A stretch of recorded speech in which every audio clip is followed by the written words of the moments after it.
Okay, and I'm going to start the webinar.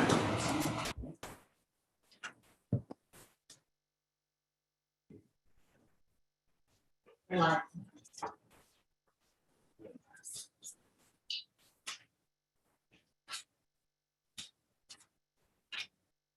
Already pointed out, so I would like to call this meeting to order of the El Dorado County Board of Supervisors held this day, Tuesday, October 26th, 2021. And with that, I will turn to Pastor Craig Platt of the New England Adventist Church for our invocation. Welcome, Pastor Platt. Good to see you again. It's good to see you. I just thank you for the continued privilege of participating in this august gathering. And while a lot of things we do seem to be looked at as maybe formalities, but I think all of them, including this and Pledge of Allegiance and fundamental things like that, continue to establish some bedrock for who we are and what we're all about. And I appreciate and I'm humbled by the privilege of participating in this. So let's bow our heads. We pray this morning, Lord, that as we gather in this place, once again, that we have brought your presence with us as we've invited each one of us, that you lead and guide in our lives day by day. We're thankful, Lord, for the fact that we can avail ourselves of a wisdom greater than our own to meet the challenges of life that often don't seem to have any good solutions. But in and through all of these, you're revealing yourself and your hand at work in the area that we live and work in, and pray that this body will be blessed once again by your leading and guidance as we move forward. And we thank you for that in Jesus' name. Amen. Amen. Amen. Thank you, Pastor. Yeah. Appreciate the invocation. It's nice to have you in person today, isn't it? Yes. It's been a long time, about 20 years now. So thank you. Thank you. So with that, we'll go to the Pledge of Allegiance. Supervisor Carter, please lead us to the pledge. Allegiance to the flag of the United States of America and to the republic for which it stands, one nation, under God, indivisible, with liberty and justice for all. Very good. So on to adoption of the agenda and approval of the consent calendar. So Sue, District 5, do you have anything relative to the consent calendar you would like to speak to? Yeah, good morning. I'd like to pull items 10, 13, and 18. 10, 13, and 18. Okay. District 4. Yeah. I would like to request that item 21, which is a committee appointment, commission appointment. Mm-hmm. Those are normally, the board's practice is normally put those on consent. Mm-hmm. And then if anyone has an issue, they can pull it. It should have been on consent, just like all the other appointments that are on here today. So I would like the board to consider voting to put that on consent where it should have been all along. And I'm going to go ahead and pull it off of consent if you do that. That's fine. Okay. Okay, so there's no point in doing anything, right? You know what's going to be pulled off. There's not, but I'm just trying to make a point that it should have been there in the first place. That's our normal practice instead of, let's see, showing a bias, I think, towards certain individuals at times. And I don't think that this was the right way to handle this item. Okay. District 3. No changes.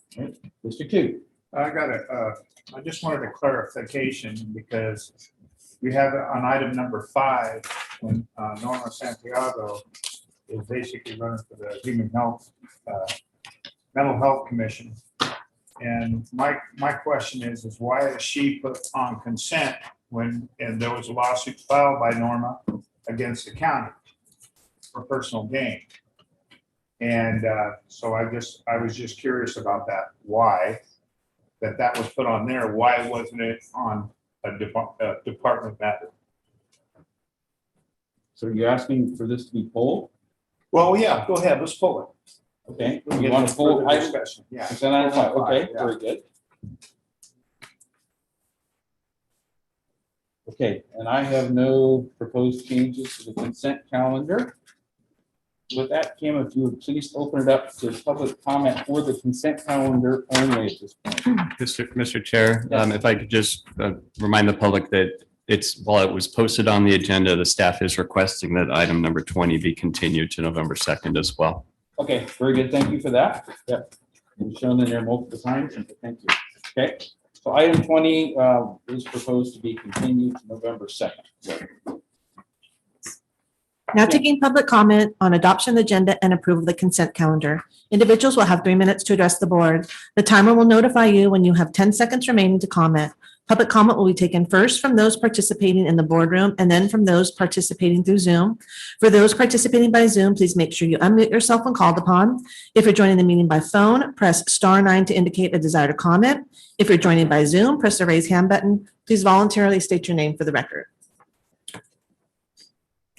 I apologize, Chris Payne, Diamond Springs. I didn't hear what was pulled. I walked in and I heard that 5 was pulled, but what were the other ones that were pulled? 5, 10, 13, and 18. So, Okay. and please address, if you're going to address one of those or anything on the consent, let us know what number it is, please. Well, no, I understand, but I'm asking you a question. I asked you which one was pulled, and that's what I came up to do. So Okay. I don't have any discussion on any of those because they're going to be pulled, right? Yep.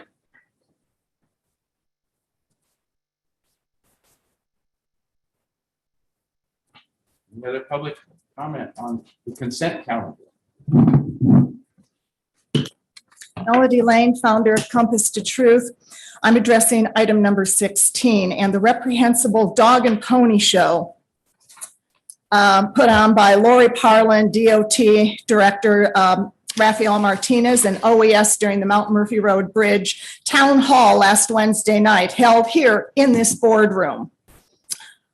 It was a lot of talk, the same old BS we've been hearing for years, but no answers, not even about the lack of an emergency evacuation plan. For the record, the meeting started 15 minutes late and a PRA revealed that Rafael Martinez had lied about policies and funding. So could you please tell us how this relates to item 16? 'Cause I'm Item- not getting the connection. Item number 16 is the Mount Murphy Road Bridge. Correct? It's a contract. Allusion to the contract. Very- And I understand. And again, if you'll let me finish without interrupting, the meeting was another total waste of residents' time and county resources. This is a For the waste re- of time. For You're talking. the record, Lori, I am addressing this item. No, you're And it not. has to do with DOT and the lack of Rafael Martinez's response to information regarding the Mount Murphy Road Bridge CIP. That would be an open forum item. It's This not is an about- open forum. It's item number 16, Mount Murphy Road Bridge. Got that? Just know that you're wasting the public's I'm not time wasting the just 'cause you public's complain. time, Lori. You're being disrespectful. What the Zoom video won't show is that Lori gave those present in this room unlimited time to dominate the meeting, many of whom do not even live in Coloma. And I'm, Melody, this is off base. it is not off base. This is not related to the 2 items which are approving the contracts. It's the It is Mount related. Murphy Road Bridge. That's not item 1 and 2. The It's preface- item number 16. 16. Did you get that? I got it. Okay, I'll continue. I think we should shut off the microphone. It's No, you not should about not be this item. shutting It's off the not following our microphone. protocol. I'm talking about the liberal members of the River Mafia mob who sat in the rear of this Let's cut room, off the microphone. out of view of the camera, and the miscreants who have harassed, threatened, assaulted, libeled, and slandered me and Can you turn other off your mic? conservative Coloma residents. Let's cut off the microphone, please, Kim. This is off topic. It is not off topic. It is.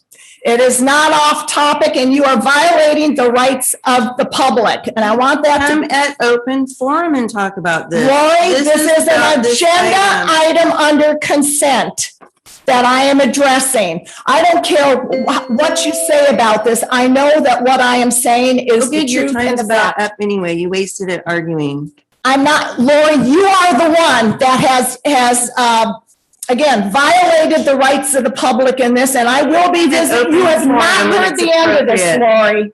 You have not heard the end of this.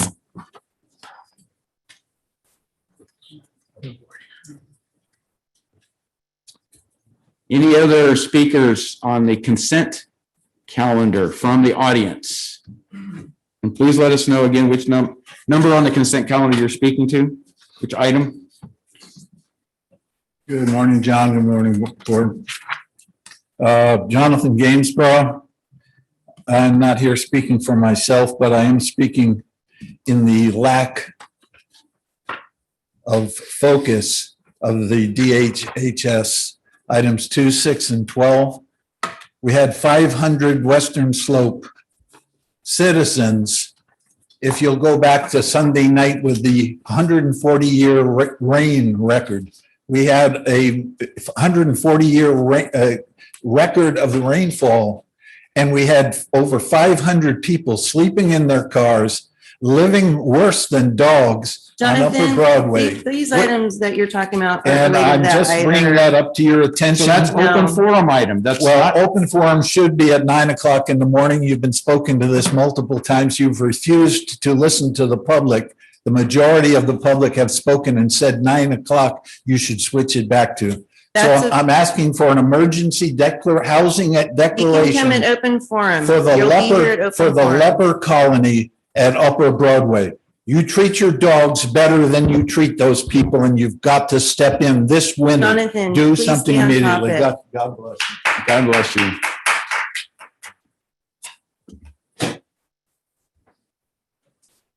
Any other members of the public present in the boardroom who want to speak to the consent calendar and have a specific item they would like to address? At this point, please come to the podium.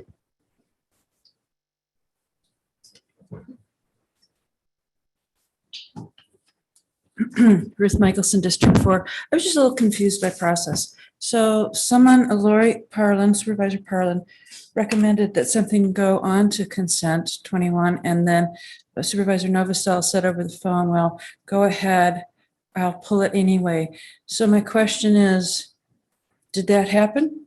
Was it put on consent, and did Novosel pull it? What was the process that happened there? Thank you. Okay, we won't respond until we complete all of the public comments. So is there anyone else in the boardroom who would like to speak to this? All right, Kim, please open it up for Zoom participants and or phone ins. Now taking public comment from our Zoom participants, taking public comment from 390.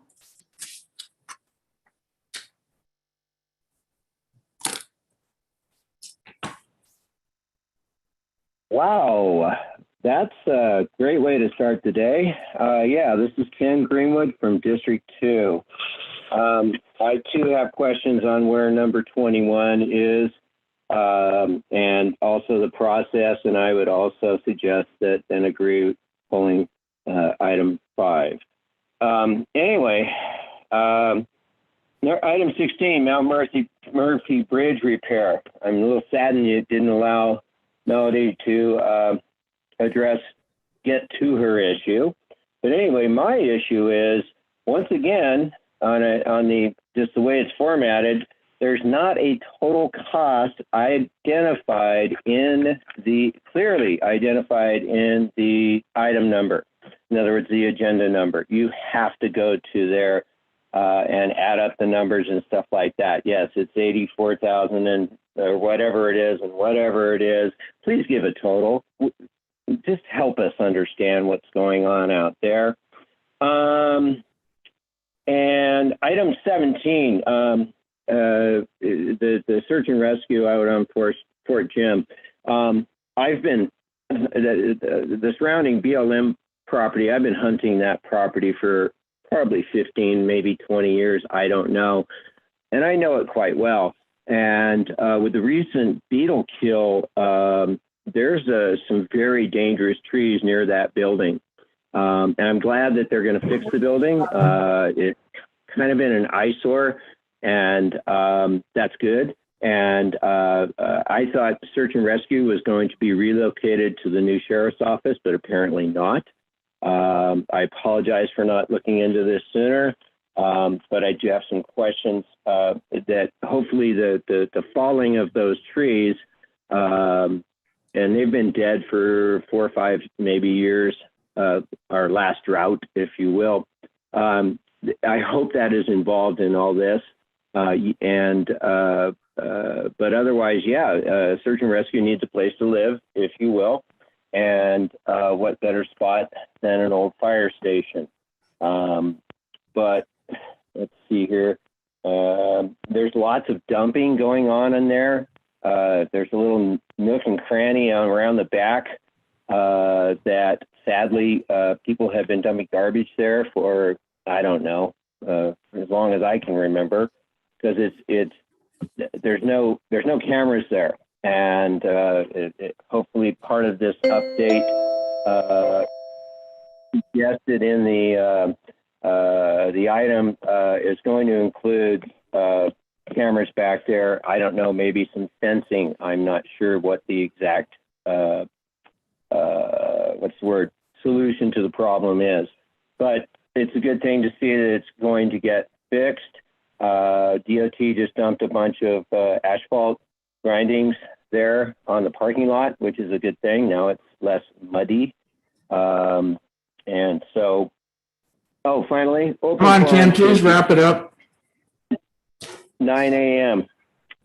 I hope that that's been mentioned before. Thank you very much. Thank you. There's no additional public comment. Okay, does anyone on staff choose to respond to any of the public comments made? Yes, Mr. Chair, Don Ashton, your CAO. From a process perspective, a board member can ask an item to be moved from consent to department matter, from department matter to consent. It would take a motion and a second and a vote of the board to do so. That did not happen. And it didn't need to, because it was going to get item 20, the item that was requested was going to get pulled anyway, as indicated by Supervisor Novosel. So there are no process problems. It is still a department matter and nothing has changed. And I just want to clarify that I didn't mean to confuse things. I just wanted to make the point that you can put it back on consent, but I was going to be pulling it just for ease of understanding that. With that, I will move the approval of the consent calendar with the changes already noted. And the agenda. Yeah, let her read it in. Adoption. Oh, I'm sorry. That's Sorry. okay. Go ahead. So we know. Adoption agenda and approve the consent calendar with the following changes. Pull items 5, 10, 13, and 18 for discussion. With that, I will move approval. I'll second. So can we have a roll call vote since we have one supervisor absent? Of course. Supervisor Not Parlin. absent, by the way. No, I very mean, present. not present in the boardroom. Virtual. I'm sorry. You're Not very absent. present. Not present in the boardroom. Thank you. Supervisor Parlin, how do you vote? No. Supervisor Novosel, how do you vote? Aye. Supervisor Turnbull, how do you vote? Aye. Supervisor Thomas, how do you vote? Aye. Supervisor Heidel, how do you vote? Aye. Motion passes 4-1. All right, very good. So let's move on to the consent items pulled, and I'm presuming we probably want to take them in the sequence, the lowest number to the highest number. So let's start with number 5. Kim, if you would read that, please. Item number 5 comes from the clerk of the board based upon the recommendation of the Behavioral Health Commission, recommending the board make the following appointment to the Behavioral Health Commission. Reappoint Norma Santiago, commission member, term expiration 10/26/2024. You want to explain why you wanted to The pull? reason why I pulled this is because I wanted a little bit more of a clarification. Supposedly, Santiago sued the county for her own financial gain because she felt like she was underpaid. I know that was pulled by Beer Camp, I think, way back when, and they basically, I think they voted for it. But I don't understand why this is on consent today. And I would like to know how much money it costs the county to defend this, and how much staff time was involved. And how, and also I just feel that this is kind of the same thing with Sue, because there's been issues that she sued the county and then she was put on department matters. Well, why wasn't this put on a department? Are you matter? talking about Sue Taylor? I do want to make sure you Yes, say last name yes, also. exactly. Sue Taylor. Thank you. So anyway, but Sue didn't sue the county for any financial gain. She sued him because of some of the regulations and stuff that was going on. But and about Measure E. And she's also she's working with the county when Brunello basically sued the county, and she's working with the county to solve that problem. So I don't understand why Norma was put on consent and Sue wasn't. So I know a little bit of the history on this unless staff wants to let us know, but it was somewhat a major item of discussion when it was proposed that she start serving on the Behavioral Health Commission. The board, I think it was 3-2, voted to allow her to serve. In the 2 years that I was on the Behavioral Health Commission, all I found from her participation was support, compromise, the things that I believe make a good commissioner to try to achieve the work that they're doing and to make recommendations to the board. This is a reappointment. She has served, I think, at least 2 years. I'm not sure. Successfully. She's taken a leadership role. She's been very active in her ad hoc committees. And I found her volunteer participation to be exemplary in terms of working for the community, particularly when we have issues with mental health and her personal interest in that. So my read of it is her service has been very well received. I think everyone on the Behavioral Health Commission would rally around that point. And that's why I believe she's being nominated for reappointment. So that's the perspective I have from a historical. And Wendy has been serving on that commission lately. Now, maybe things have changed since I haven't been on in the last roughly a year. Like you said, thank you for that background. I've served on the Behavioral Health Commission this year, and this is, like John said, a reappointment, and she's a very strong, productive member of the Behavioral Health Commission. But do you see the point that's being made here, Chair, about the personal bias that went into creating this agenda today? Honestly. No, I don't. I don't either. You're the one that chose to put. Because I Sue knew it was going to Taylor's be pulled anyway. So why not let the public know in advance? So that you didn't want it'll to be a give, matter of discussion. That's all it is. but our practice is to put these appointments on consent. And if anyone on the board has a problem with it, they will pull it. That's the way we normally do it. That's our practice as a Brian board. Bearcamp, as our previous board chair, did not do it that way. So So you made an assumption. I did not make an assumption. By Maybe we'll have putting it to on the turn to county department chair. council for input on what is allowed. Maybe that's the right place to turn at this point, because I I'm think the just saying chair that- has the ability Sure you do. and you the right just to said determine where it gets placed on the Sure. agenda. And our practice is to put these appointments on consent. And if someone wants to pull it, they do. That's our practice. no, the practice is, I take, I'd like to just say, our practice is anything non-controversial gets put on consent, and anything that is controversial or that we feel will be needed discussion of, we put on a department matter or a time certain. That's been the basis for the 7 years I've been on, is if there's anything that needs to be discussed, then you put it on a discussion item. And if it doesn't need to be discussed, if you feel that it's non-controversial, there's no discussion, then you put it on consent, no matter what it is. It's not just this. And I think John did the right thing in saying that hadn't had any letters, any comments about Norma's appointment. But there had been lots of letters and discussion about the other appointments. So that's where I feel that line was drawn. I think we're going to have a larger discussion about this at our next good governance, because there's a difference between controversial and routine. And these appointments are routine. And if it becomes controversial, that's maybe when we pull it off. There is a difference. There's a huge difference. And I think the chair showed his own bias by putting it out as a department matter. Let me ask, how many letters did we receive about Norma's versus the other one?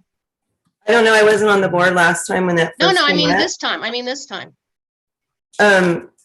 My understanding is the chair's reason for, at least the reason my understanding is for putting Sue Taylor's appointment out as a department matters because of her involvement in lawsuits. That's not it. Well, that's Not this you issue, though. said This issue is about when- Norma's But I'm appointment. talking I about was our giving an procedures. example. It's not the primary reason. It is a controversial matter. I want to make Controversial is sure different than the routine. public though. has the ability to comment on that. Sure. This they can encourages the comment on dialogue, anything. And there's an expectation then that the board will discuss it. And that's Sure. all it's about.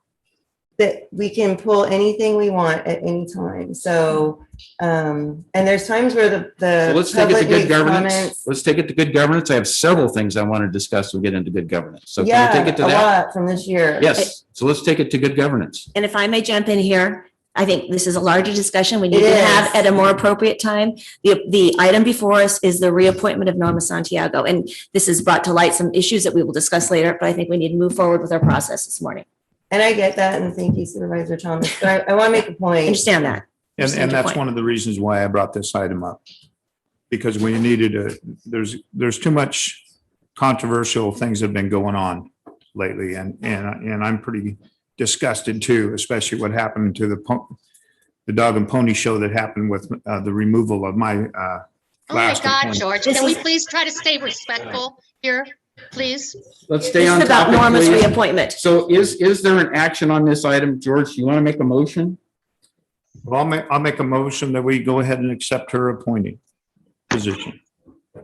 I will second that. And now we need We public have comment. public comment if you're going to go that route. So Right. public comment on item 5. Excuse me, Chris, before you start. Oh, I'm sorry.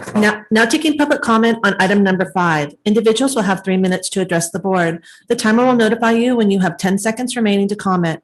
Public comment will be taken first from those participating in the boardroom and then from those participating through Zoom. For those participating by Zoom, please make sure you unmute yourself when called upon. If you're joining the meeting by phone, press star 9 to indicate a desire to comment. If you're joining by Zoom, press the raise hand button. Please voluntarily state your name for the record. Chris Payne, Diamond Springs. I appreciate the fact that this is tough. The job is tough. Chair, your job is tough. You're open for scrutiny. You've gotten some of that today.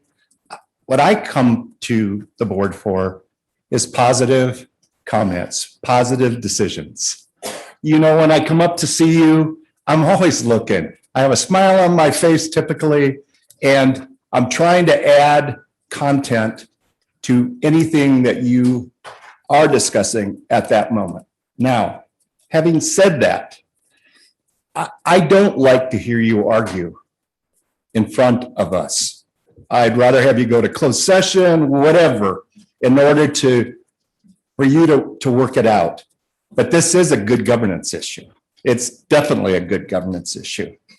And I hope that the list that you have, that we have created over the last month or so, since your last good governance meeting or workshop, I hope that those items will be addressed and that the public will be able to participate in that addressing of the items. That's my comment today. I have plenty of time left. Thank you. Thank you, Chris.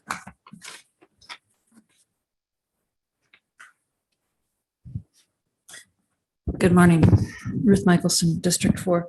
So regarding Norma Santiago, good to hear that, I do read that's a reappointment, and I'm glad that she's done well on the Behavioral Health Commission. I enjoyed having her as a supervisor, and it's nice that she's still involved in government.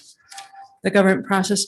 I'd like to step back for a moment and just look at the comment about litigation, which has been brought up, so I think it's a fair issue to bring up. I'm very troubled that this would be a deciding factor. It seems to me very punitive and very parental to say you have been a bad child to anyone because they have decided that what has occurred in government is something that they feel has not been good governance, and they want to bring it forward, and they do so by lawsuit.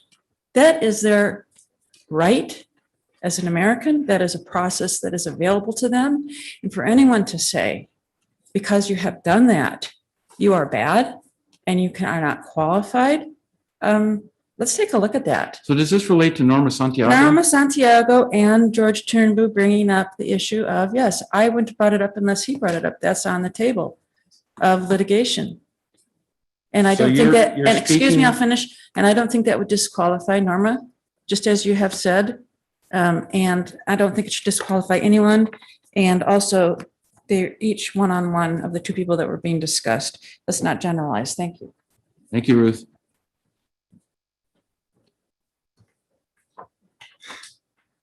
Anyone else present in the boardroom who would like to speak to item number 5?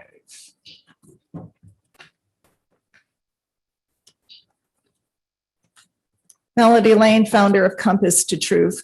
The discussion that just shouldn't say discussion, I should say the arguing that has been going on about the process, what's on consent and what's, put under department matters.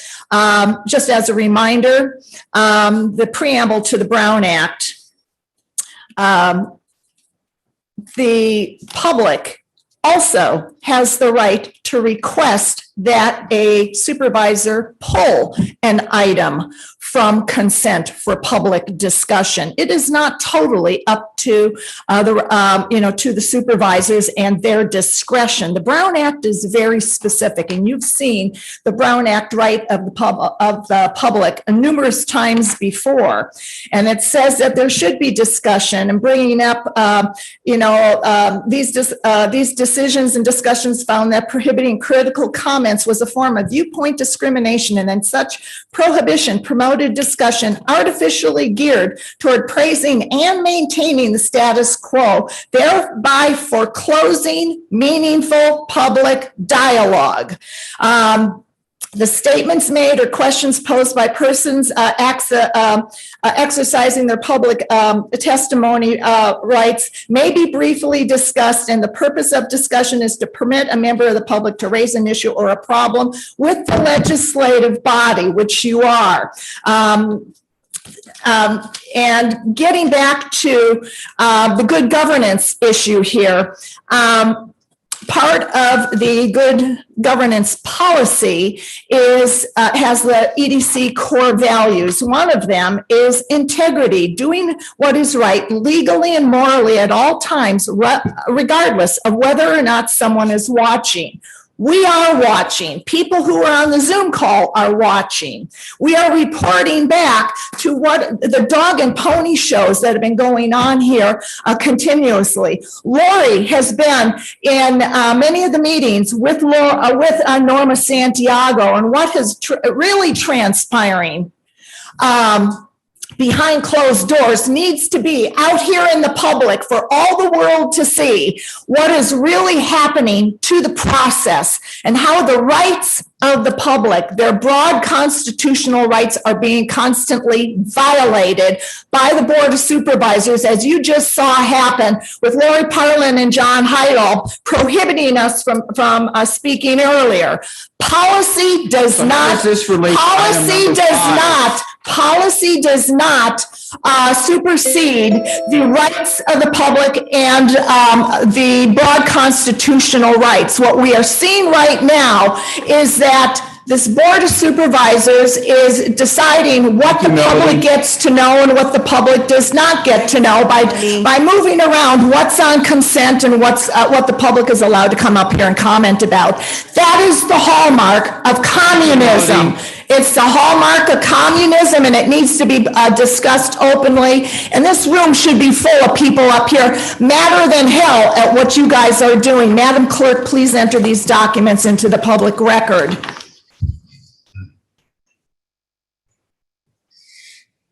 Okay, are there any other members of the public present in the boardroom who choose to speak on item 5? Seeing none, let's go to Zoom participants and phone-ins. Now taking public comment from Zoom participants, taking public comment from 390.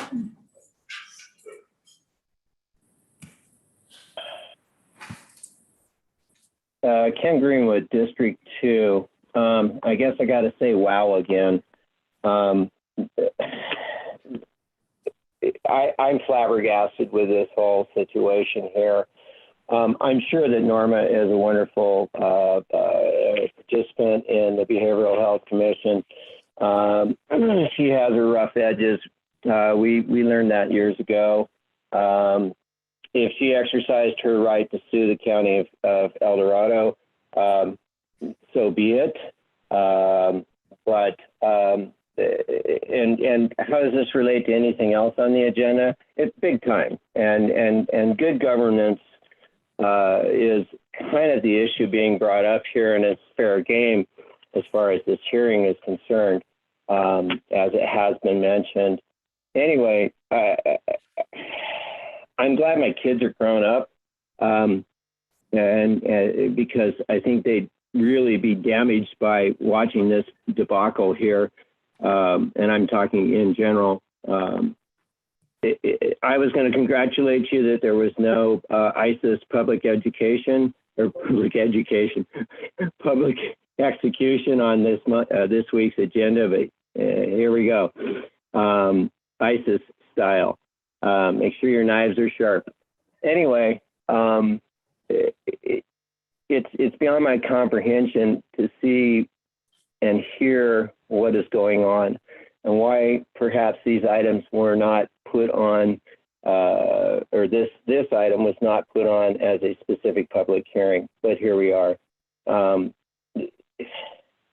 don't know. It's embarrassing to see what's going on here. And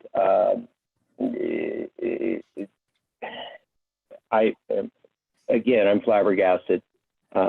It's hard to imagine that we have digressed so deeply into the abyss. Jim, can you speak to the Norma Santiago issue? I mean, you're almost getting into the area of talking about open forum inputs. No, you guys brought it up. Okay, it's out there on the public hearing floor, and that's part of the issue here, that you're trying to divert us away from that discussion. So I'll be back on hopefully, or ideally, yes, public forum should have been just a little while ago so we can all get on with our lives. But anyway, just look inward, please, and see what you got going here and see maybe how it looks to an outsider. Thank you very much and have a great day. Thank you, Ken. There's no additional public comment. Okay, we have a motion and a second. Can we do roll call, please? Supervisor Thomas, how do you vote? Aye. Supervisor Turnbull, how do you vote? Aye. Supervisor Novacell, how do you vote? Aye. Supervisor Parlin, how do you vote? Aye. Supervisor Heidel, how do you vote? Aye. Motion passes 5-0. Great. Thank you for that. So now we'll move to item number 10. If you'd read that, please, Kim.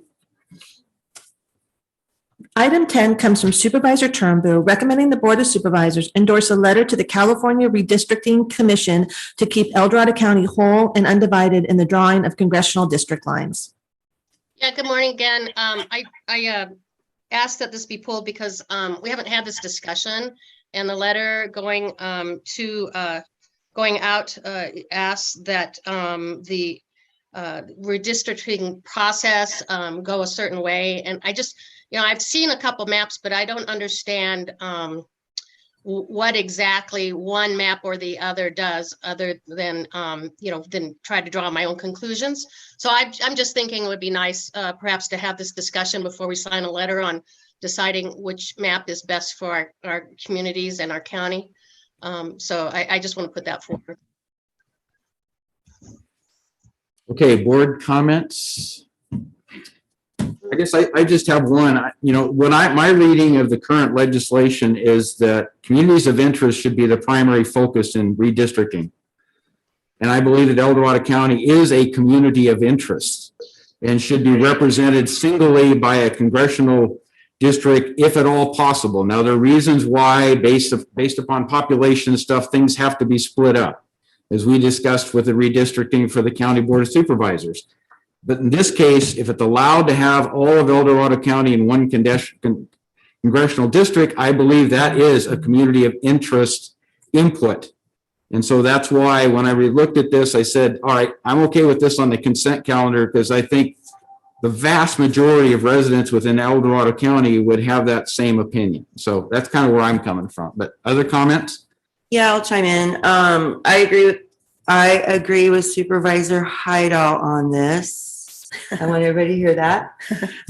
Because in my mind, that is one of the main goals of this redistricting, is trying to keep communities together. It's the priority list. And we all know that it's nearly impossible to do that. But I think submitting the letter just to say that we'd like our county to be kept together if possible. Because I know in the past here, let's say with, I'm just going to throw out an example, the assembly members where Kylie and Bigelow's boundaries are in the middle of a weird place in our county, it's been confusing to know who to contact for what. So, and our own residents struggle with that, with our supervisor district. So in my mind, it's the same thing, same request for a community of interest for El Dorado County at the state level that people were chiming in for at the local level. So I felt it was a pretty, what's the right word? Benign request, I think. Yeah, I'll chime in a little bit. And the reason why I submitted this letter is because I want to make sure that El Dorado County is represented properly and equally. Because I just don't want to see us end up splitting up. And then, and like Lori was talking about, which we don't know what district we're in. So community interest is very valuable here. And thank you, John, for signing that letter. I really appreciate that very much and bringing it on consent today.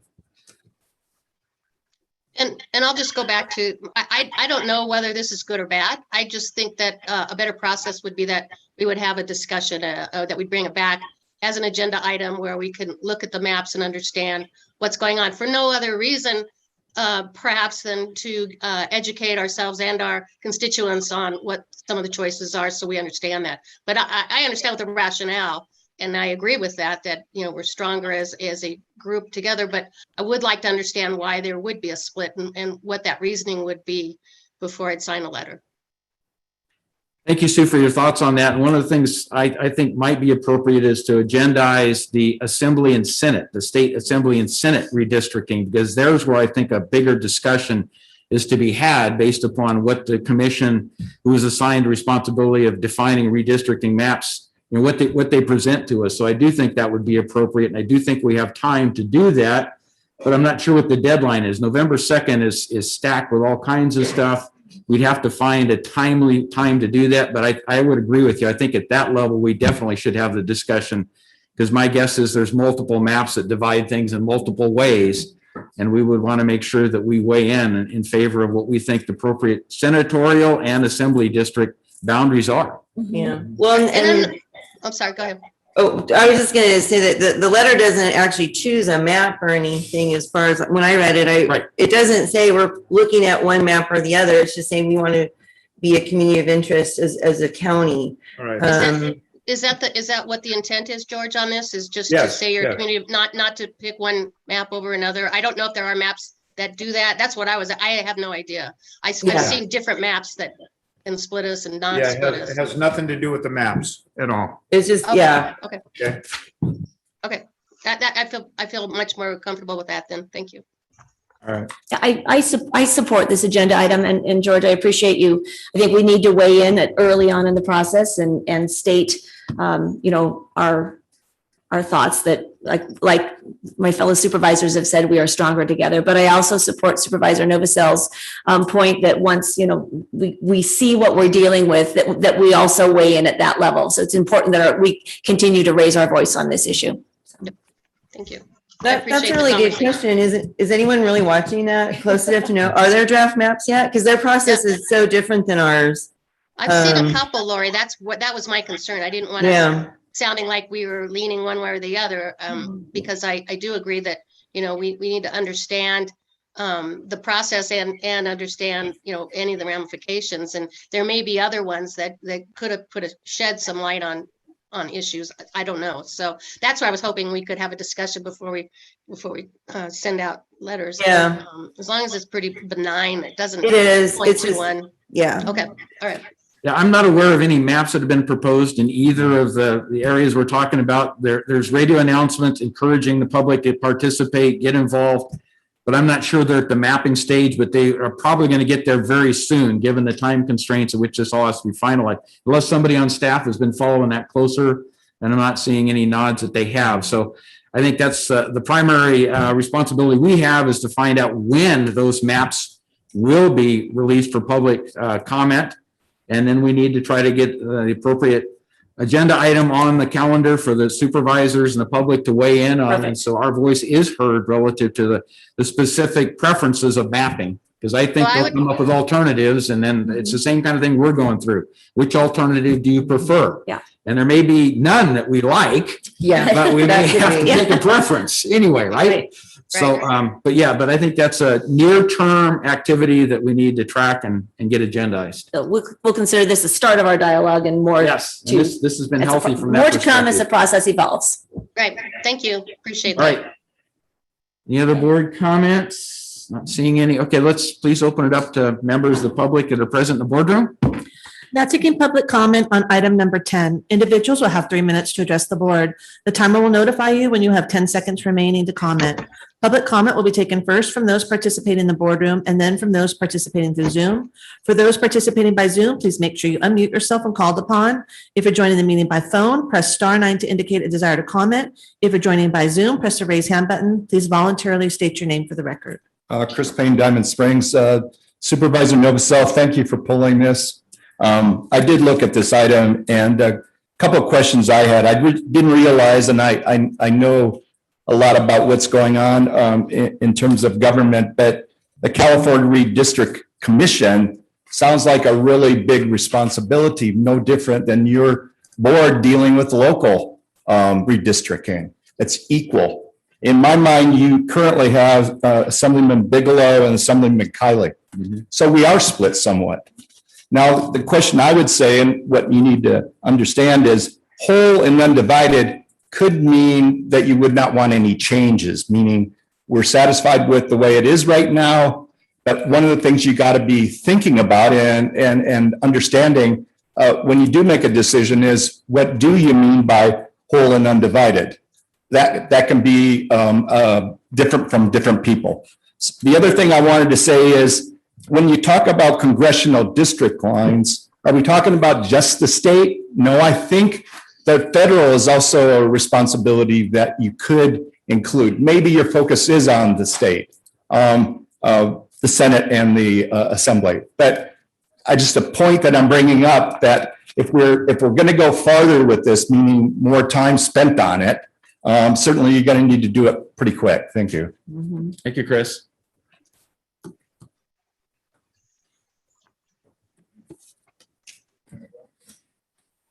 Good morning. My knowledge about this whole redistricting is somewhat limited, but I did want to mention a bit that I've come to learn. You know, you all are in a unique position, and hold on, this will it's relevant to what I have to say. You all are in a unique position in that you're in yourselves looking at the redistricting of our county. But this isn't done on a higher level. That you as the government officials are involved. Others who are not government officials, who do not potentially have internal biases, make these redistricting decisions. I actually find it problematic that you yourselves are making the redistricting decision within our county, but it's the way it is and it's legal.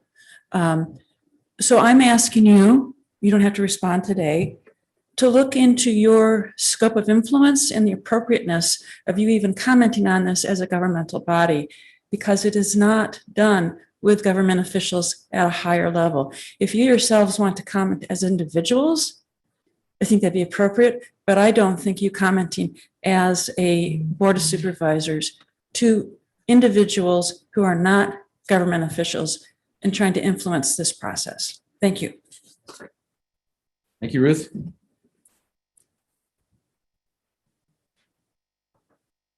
Seeing no other members of the public, let's turn it open to Zoom. Now taking public comment from Zoom participants, taking public comment from 390.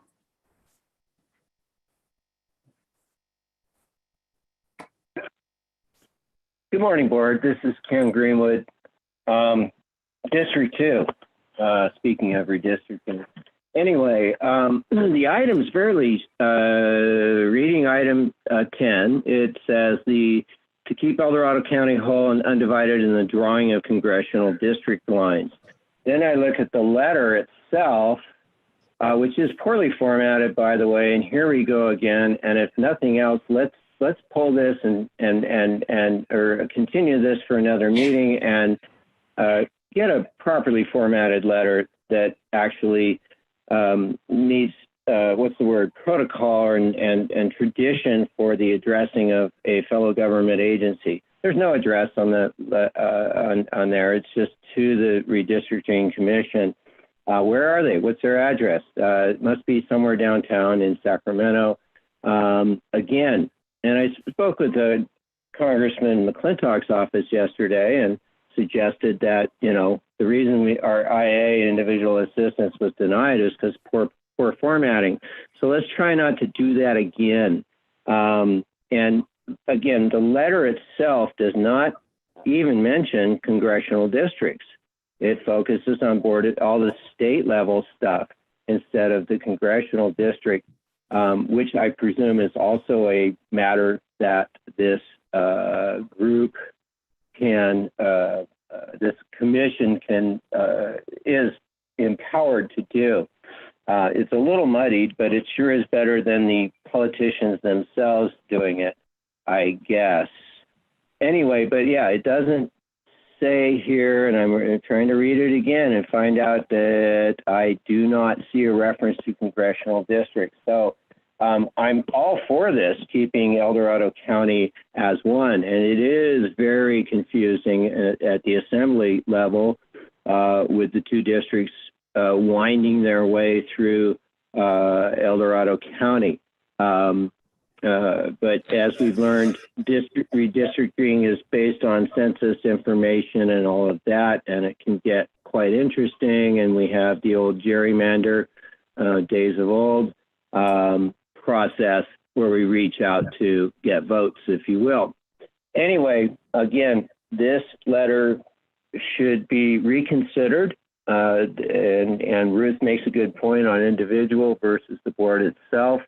But the board itself does recommend or does represent all of El Dorado County as a group, and therefore requesting that El Dorado County be kept in a congressional district is very valid. But again, this letter does not hit the nail on the head. And so if we're going to hopefully pull it and continue it, let's revise it so that it has proper formatting. Please, please, please, because we look kind of like a hokey county with this formatting. Sheriff, do you Please wrap it up, Ken. Several letters. Has sent several letters to important people in Washington, D.C., and he has managed to use excellent formatting from what I can see. Thank you very much. Thank you, Ken. There's no additional public comment. Okay, back to the board then. So if there's no other discussion, I'll go ahead and move item 10 with the act and include direction to the staff to come back if possible with information on redistricting. I'll second that. Is that possible, CAO? So it's, Dave helped me out. He's the one that looked it up, but it's my understanding the congressional maps won't be available till November 15th. So I will concede, I haven't been tracking the state level redistricting very closely, but in just looking at the We Draw the Lines website, it indicates in their timeline that they anticipate maps being released no later than November 15th. That is correct. So from a timing perspective, I'll need to work with the chair and the clerk sometime between November 15th and the December date deadline through the holidays to find time on an agenda or schedule a special meeting if that's what the board prefers to have this conversation. Okay, thank you. As long as you accept that direction. Absolutely. That's what you want. I think it's important so that the public gets to weigh in, the board gets to weigh in, and at least we have some input into the process. So Okay. Thank you for that. So we have a motion and a second. Can we have roll call, please? Supervisor Turnbow, how do you vote? Aye. Supervisor Novacell, how do you vote? Aye. Supervisor Parlin, how do you vote? Aye. Supervisor Thomas, how do you vote? Aye. Supervisor Hydall, how do you vote? Aye. Motion passes 5-0. Thank you. And so with that, Kim, I think we're ready to take on the next item, 13.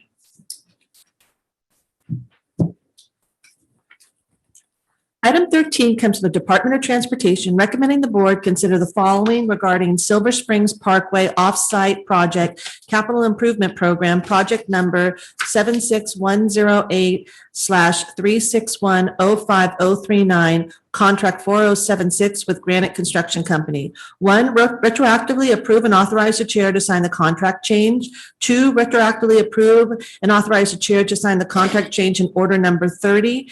In item number 1, it would be for order number 28. And 3, find that an exception to the competitive bidding requirement of Public Contract Code Section 20137 exists here, and that a waiver of competitive bidding is appropriate. So, good morning again. Excuse me. I pulled this item not for number 3, but for 1 and 2, the retroactive, trying to understand, looking at the contracts and the information that I was just a little confused because it looked like there is a contingency of 10%. We're going above that to over 12%. And I didn't see an explanation of why we needed to do that. And I just wanted to get an explanation. I apologize, Raphael. I meant to call you yesterday and we didn't touch base together, and I apologize for that because that would have been helpful and hopefully I wouldn't have had to do this. But perhaps a quick explanation of how we got here of doing a retroactive contract with an increase of this. Not a problem, not a problem. Good morning. Thank you. Supervisor Novosel, supervisors, board. I will hand this over to John Kaling, who is the deputy director who is overseeing this project, and he can explain the details a little bit more further. So, John? Thank you, Raphael. Good morning, everyone. Yeah, Supervisor Novosel, basically, the board and the department requests the board establish a 10% contingency for basically all of our projects that go out to bid. On unusual occasions, we go over that 10% based upon changes that occur during construction, normally from things that we did not know about in the field, things you dig up or things that get changed. In this specific instance, we needed to, the design had us keeping in place some existing pavement on Bass Lake Road. And when we built our new pavement just next to it, next to this existing pavement, it became clear that we had to put some asphalt concrete on top of the new pavement, on top of the existing pavement to get them to match up. So you're building something new next to something existing. It's a little bit higher. So you got to put some asphalt concrete on the old stuff to make them match up and drain right. That's basically CCO 28. And then on CCO 30, when you build a new road and it ends, you want to do a grind and a pave so that transition between your project and the existing road is nice and smooth. And so those are basically the 2 change orders that happened. Now, when they happened, we realized that we were going to go over over 10%. And so we had to go to the Board of Supervisors to get authorization for these change orders. But we determined that it was not prudent for us to stop the contractor and wait for a few weeks or a couple weeks for us to get to the Board of Supervisors with an agenda item and then go back to work. If we do that, not only do we have the likelihood of delay claims from the contractor because their contract doesn't say that we can stop the contract while we take care of administrative issues and they get to sit there. That's not obviously good business. And all the other thing is that when you lose a paving crew, especially, and CCO 28 was almost all paving, they're so booked, especially later in the year, that you might not get them back until the following year even. So for those reasons, we decided to authorize the contractor to do the work, and we determined that it was in the best interest of the county to do that and then to come back to the board later with a retroactive change order request for these 2 change orders. I hope that answers your question. Yeah, it does give me one more question though. So you're saying this was not perceivable as far as these 2 change orders, that when you did an RFP with this contractor originally, you did not perceive this as a meeting of work needing to be done. And then, so when did that change and why wasn't that addressed earlier? Well, with a contract like this, the work goes out to bid. So it's like a hard formal bid based on money. It's not necessarily an RFP. Yeah, the issues that these two change orders cover weren't known about at bid time. And so when they were discovered, we sat down with the contractor and said, hey, look, this work's not in the contract. We need to do it. Let's talk about how we get it done. Contractor agreed to do the work, and we got prices set in place, and we executed the change orders.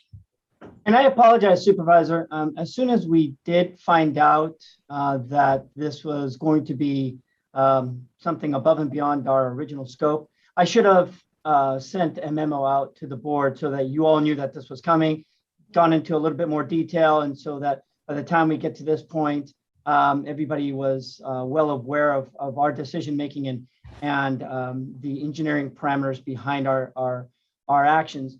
And I plan on doing that from this point forward with the board. Anytime we have a contract that we feel is for the good of the community, good for the network, our roads, our infrastructure, and yet it isn't part of the scope, that I inform the board ahead of time so that all the technicalities are addressed well ahead. And so that if there are any additional questions like you are asking here, that they are brought to light sooner. Yeah, and I guess my concern is that, about change orders, they're very common. I get it. I've done enough work around my home to get change orders and it happens.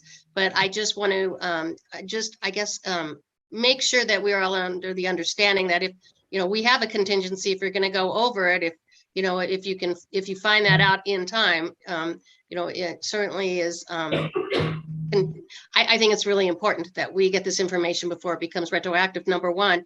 And secondly, that, that there's an explanation of why you needed to make that change order. So we understand if it's, an issue with the contractor, or if it's an issue with us not catching this, where that issue came from. And hopefully we make sure that that doesn't happen again.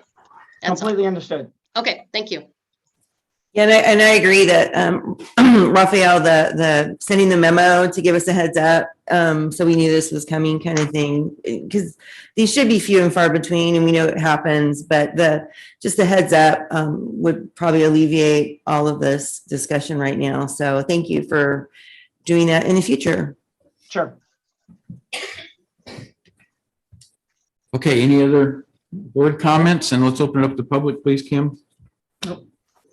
Now taking public comment on item number 13. Individuals will have 3 minutes to address the board. The timer will notify you when you have 10 seconds remaining to comment. Public comment will be taken first from those participating in the boardroom and then from those participating through Zoom. For those participating by Zoom, please make sure you unmute yourself when called upon. If you're joining the meeting by phone, press *9 to indicate a desire to comment. If you're joining by Zoom, press the raise hand button. Please voluntarily state your name for the record. Chris Payne, Diamond Springs. I have a long-standing relationship with Bass Lake Road in terms of my professional background. DOT brought this generally to you last year, I believe, or whenever it was before the award occurred. They said that this section, which is just opposite the Bass Lake, Butterwood Canyon, I believe, is a subdivision, that this was going to be difficult, and you looked at different options for this intersection. So this now is the follow-up to that. So it's not like you haven't discussed it. DOT did discuss it at length. And I believe that the only thing that was kind of unusual was the retroactivity of it. But then it was explained by DOT and obviously leads to my final question, which has to do with funding. If you note on your agenda that the funding has different relationships, road fund discretionary, developer advance, developer funded, and it's distributed with the TIM zones being 1 through 7. I only question because DOT has come to you. And I know that Tim Zones is now TIF, I believe, TIF zones. So I was kind of confused there when the funding goes back to, I believe, the old approach, not the new approach. And I was just hoping staff would be able to explain about the funding. Thank you very much. I appreciate it. Thank you, Chris.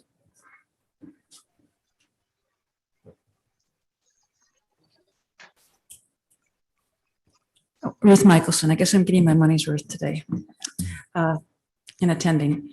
So I worked 9 years for DOT, and I also was a contract manager for many, many years. And one thing that I appreciate what was said by the director of DOT back in my day. It was Scott Chad, if you all remember those days. Anyway, one thing I just wanted to point out of concern as a past contract manager, that if these change orders come in, and the next lowest bidder who didn't receive the bid on this job had anticipated any of these things, then that next lowest bidder puts you in a position of liability. I just want you to be aware of that, and I'm sure the director is aware of that is too. Do you see what I'm saying? Because sometimes there's low ball bids that come in, and the low ball bidder wins, and then there's all these change orders that bring the amount above and beyond what that second bidder, who had been more complete in their bidding, had proposed. So it's just something to always look at when you get a lot of change orders, and just something to be aware of when you're looking at bids. Thank you. Thank you, Ruth.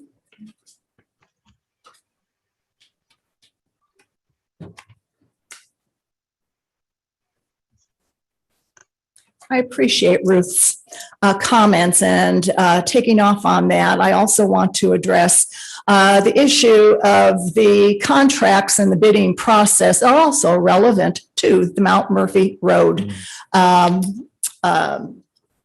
maintenance issues, and whether it's Bassey Road, Bass Lake Road, Mount Murphy Road, or any of the other roads in our county, we have a real issue here with DOT is communicating with the Board of Supervisors, but is not communicating with the public. This was very evident during the Mount Murphy Bridge Town Hall dog and pony show that Raphael and Lori put on, and I was very rudely cut off about addressing that item under item number 16 this morning under consent. But the real issue here has to do with transparency and accountability. The funds, the change orders, the contracts, all of this, the public has a right to know about. And we can't know about these items and have any discussion with our public servants, such as DOT and our Board of Supervisors, if they won't return phone calls, they won't respond to correspondence, and they rudely cut the public off when it comes to exercising their constitutional rights here. There's some real problems here that have always been a problem with DOT. And again, Raphael, I'm calling you out on the fact that when I have addressed issues to you about the paving and the maintenance of Mount Murphy Road, you have come back with policies and excuses that do not exist, and this was revealed in a PRA. And I think a lot, don't interrupt me. No, the whole point of the issue here is that the communication is not, the public is not getting the information that they deserve, and to participate in the dialogue and the deliberative process. And again, this is a real problem, and I think a lot of the problem probably has to do with Don Ashton having cut off my ability. This is DOT, and it is the fact I'm not yielding my sovereignty to you. Do you have that clear? It has to do again with the same issues that were on the table here that you have been discussing. What Ruth Michaelson listen to what other people have been discussing and stop talking over me, Lori. You are infringing on my First Amendment rights and you are in violation of your oaths of office. The point of the issue is DOT is not responding to the issues. And again, the bridge to nowhere cannot be addressed unless you are also addressing the road issues and the emergency evacuation plans. I don't care what project. Thank you, Melody. Please have a seat. You're speaking on the wrong topic. I am not. Come back at open forum. Do not interrupt me, Lori. You're showing your arrogance and disrespect for constituents here. Disrespect is earned, Melody. Melody, you've been given more Go than ample sit time. down. You have not earned Your that time's respect, up. and I do not yield my sovereignty. Your point has been made over and over again, so I think you've completed your discussion. You are out of order, John, and so is the rest of this, the rest of the Board of Supervisors. Thank you, Melody. Any other members of the public present in the boardroom who wish to speak to this item? Seeing none, let's go to Zoom. Now taking public comment from Zoom participants. Receiving public comment from 390.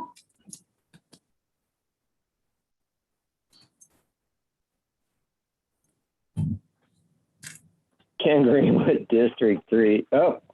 District 2, pardon me. No, I wasn't even going to comment on this, but the comments have brought up some very pointed issues. I too used to supervise and administer contracts for the federal government long ago in a faraway place. But change orders are change orders are change orders. And I think that's kind of the issue here. The bigger issue, and I hate to go quote off topic, but no, it's perfectly on topic because who knows, the surrounding items could have been subject to the same change orders and the lowball bidding process that Ruth Michelson mentioned. And yeah, I saw that when I used to do these contracts is the people would come in really low. And thankfully, we had the foresight usually to see where they were lowballing and took care of the problem up front. And prior to the contract being inked, if you will. Yeah, I get it. There are things change. We have big storms. We have this. We have that. There are legitimate changes to be done here. We don't know at this point, but again, the big picture that is this item is bringing up is perhaps a little tighter review of the contracts from the get-go. Thank you so very much. Thank you, Ken. There's no additional public comment. Okay, back to the board. Sue, Go did you ahead and wanna- move the item, please. Okay, I'll second. a motion second. Roll call, please, Kim. Supervisor Parlin, how do you vote? Aye. Supervisor Novacell, how do you vote? Aye. Supervisor Turnbull, how do you vote? Aye. Supervisor Thomas, how do you vote? Aye. Supervisor Hydall, how do you vote? Aye. Motion passes 5-0. Okay, on to item 18. If you would read that, please. Item 18 comes from the Sheriff's Office recommending the board approve and authorize the chair to sign governing body resolution for the fiscal year 2021 Emergency Management Performance Grant, American Rescue Plan Act to accompany the application for grant funds sub-granted through the California Governor's Office of Emergency Services. Yeah, okay, last one that I pulled. Thank you for your indulgence to board. So American Rescue Plan, I just had a question about the AMPG and the ARPA, our ARPA funds. I know we have ARPA funding conversations coming up, and I just want to know, is this a part of that pot of money, or is this a separate pot of money that was given to us at an earlier stage? Good morning, sorry. Yeah, good morning, Board. John DeHill, Sheriff's Office. been a long time since I've been up here, so it's nice to be here in person. To answer your question, this is a separate pot of money that's coming down through Cal OES. It's around $61,000 that goes retro back to July 1st, 2021. Basically gives us funding to enhance our plans for future pandemics that may come into play in the county. So it's a separate pot of money and we have 2 years to spend it. Okay, that's the question I had. Thank you, appreciate that. I don't know why I didn't see that in there, and I wanted to make sure we were clear that it's a separate pot of money. Thank you. Got it. Thank you. Thank you, John. You're welcome. Okay, any other board questions or comments on this? Nope. All right, then Kim, if we could open it up to the members of the public present in the boardroom for any comments, and if you'd hang around, John, if there is a question you can respond to, we'll give you an opportunity to do that. Of course. Now taking public comment on item number 18. Individuals will have 3 minutes to address the board. The timer will notify you when you have 10 seconds remaining to comment. Public comment will be taken first from those participating in the boardroom and then from those participating through Zoom. For those participating by Zoom, please make sure you unmute yourself when called upon. If you're joining the meeting by phone, press *9 to indicate a desire to comment. If you're joining by Zoom, press the raise hand button. Please voluntarily state your name for the record. Seeing no public comment in the boardroom, taking public comment from our Zoom participants. There is no additional public comment. I'll move Okay. the item. Thank you. I'll second. Okay. Okay, we have a motion and second. Roll call, please. Supervisor Thomas, how do you vote? Aye. Supervisor Turnbull, how do you vote? Aye. Supervisor Novacell, how do you vote? Aye. Supervisor Parlin, how do you vote? Aye. Supervisor Hydall, how do you vote? Aye. Motion passes 5-0. Thank you. Thank you. Thanks, Sheriff, appreciate it. Yep.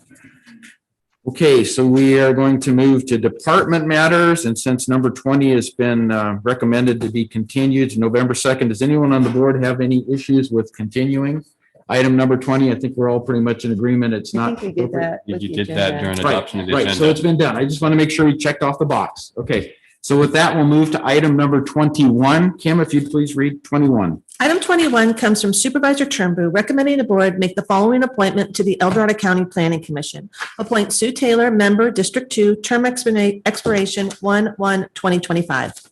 All right, very good. Supervisor Turnbull. You know, I followed the protocol. We had quite a few different applications, quite a few actually, and I interviewed a lot of people. And Sue's resume speaks for itself. It really does, and her qualifications. She's very knowledgeable on all these different items that comes up in front of the board. And that's one of the reasons why I picked her, because I think she will represent my district very, very well, especially with all the issues that's going on, especially with the fires that we have had. Okay. So one of the reasons I thought we needed to have the discussion goes back to the protocols defined for the Planning Commission, because I did receive email that was asking why you weren't selecting a resident of District 2 to be your commissioner. And clearly it says the appointee should reside within the supervisorial district who selects them. So it's not restrictive. It doesn't say shall, it says should. But can you give us some additional information on your difficulty in finding someone in the district that resides there to represent you? Well, it's kind of funny how you say that, because most of the people that sent their applications were in your district. Interesting. Yeah, interesting, right. So, and some of the issues that's going on in District 1. So the reason why I picked Sue is I feel that she's very highly qualified. Found out she has worked well with staff on other issues, and when she deals with a lot of the maps and all the stuff she's done with residents and helper residents, and she worked very well. And I think she would be a perfect fit for it. Okay, so what you're really saying, you didn't receive any applications from anyone in District 2? No. Okay, so that's why you chose someone who wasn't a member of the district. Okay. Right. The other thing I'd like to reflect back on is our good governance criteria, because I think this weighs into it as well. And this applies to all advisory boards, committees, and commissions. It's page 15 of 27. And it says, because of their importance, it is essential that advisory committees operate in a highly efficient and professional manner. I have had discussions with my planning commissioner, and the feedback I got was his concern as to how efficient the operation would be at the planning commission should your nominee be seated. And I want you to speak to that a little bit. Do you think that we can be efficient with our planning commission operations, given some of the history we've seen in the planning commission in the recent past? Yeah, I believe so. I really do. I believe that. I know there are some issues that with your planning commissioner, what's happened with Cheryl in the past. But I think Sue would, I think she's a perfect fit, and especially when she knows the laws and she knows all the zoning issues. She's very, very highly knowledgeable, and I think it would be just a perfect fit. And I think they can get along and work together to solve a lot of the problems in our county. Okay, then the last thing I'll mention is, as part of the protocol on the same page, it says staff will monitor the effectiveness of advisory committees through review of meeting minutes and committee reports. So we've asked staff to provide a monitoring process on effectiveness. So if your nominee were to be seated and staff came back with comments about the lack of effectiveness, what response would you have to that? How would we resolve that if staff is saying this is not an effective process? Well, if it's not an effective process, then I'll have to deal with the issues. That was the problem with the last one. I think that with Cheryl, I think that it was my right to remove her, not a decision from the board. And I think it got too political, because I would like to see it be a 4-1 vote when you remove a commissioner, not a 3-2, because I think it gets too political. Okay, then we'd have to change, obviously, our Right. policy and associated with that. So that can be done, and that's a matter for another day's discussion. So that was my primarily concern, because I've read all the emails and the letters that I've received, and there's weighing in on both sides, and I respect that and appreciate that.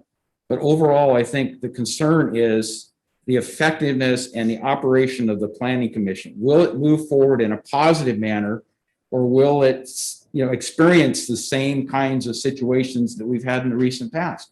Because nobody wants to repeat that. Oh, I totally certainly understand, don't John. want to have to come I back understand. here and put an item on the agenda for removal of another planning commission. I don't want to do that.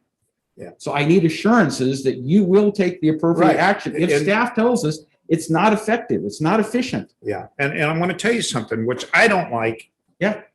That you don't have to have a reason to remove anybody. There's got to be a reason. So let's have a separate And one discussion thing on I that. do not like is if you have to have a reason to remove it. You can't just because I don't like her tone of voice. That's not a reason to me. A reason is if she's not functionally properly, and there's other issues. But this is something that's got to be changed. And it seems like to me the last time it got too political. I'm sorry, but that's how I felt. And I think it could have been handled a little bit differently. I think we all agree, it could have been handled differently, but okay. So those are my comments. Other board members want to participate at this point? I will reserve my comments till after public comment. Okay. Want to hear public comment? Lori, anything to say at this point? I'm thinking carefully.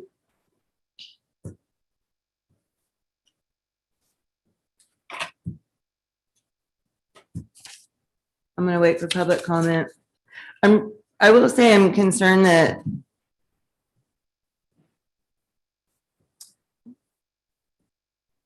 people are choosing personalities over qualifications, and that's very concerning to me. And we need to be really careful about that. That's all I got right now. Okay, Sue. I'm going to reserve most of my comments for afterwards, but I will say it's not about personalities in my mind. It's how you treat other people. It's respectful conversation, being able to look at an issue and understand that the way to get to approval of something is through collaboration. not through negative comments. And that's all I've seen from this person. So I have an issue, but it's truly not personality. It's the way, it's how you conduct yourself. And that is is incredibly important how we govern. And to say that's not important, to me, it's incredibly important. That's all I'm going to say right now.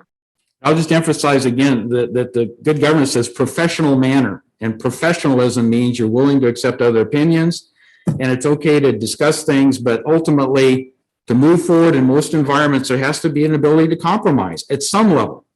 And if you're an uncompromising type of individual, it's very difficult to get anything moving in the right direction.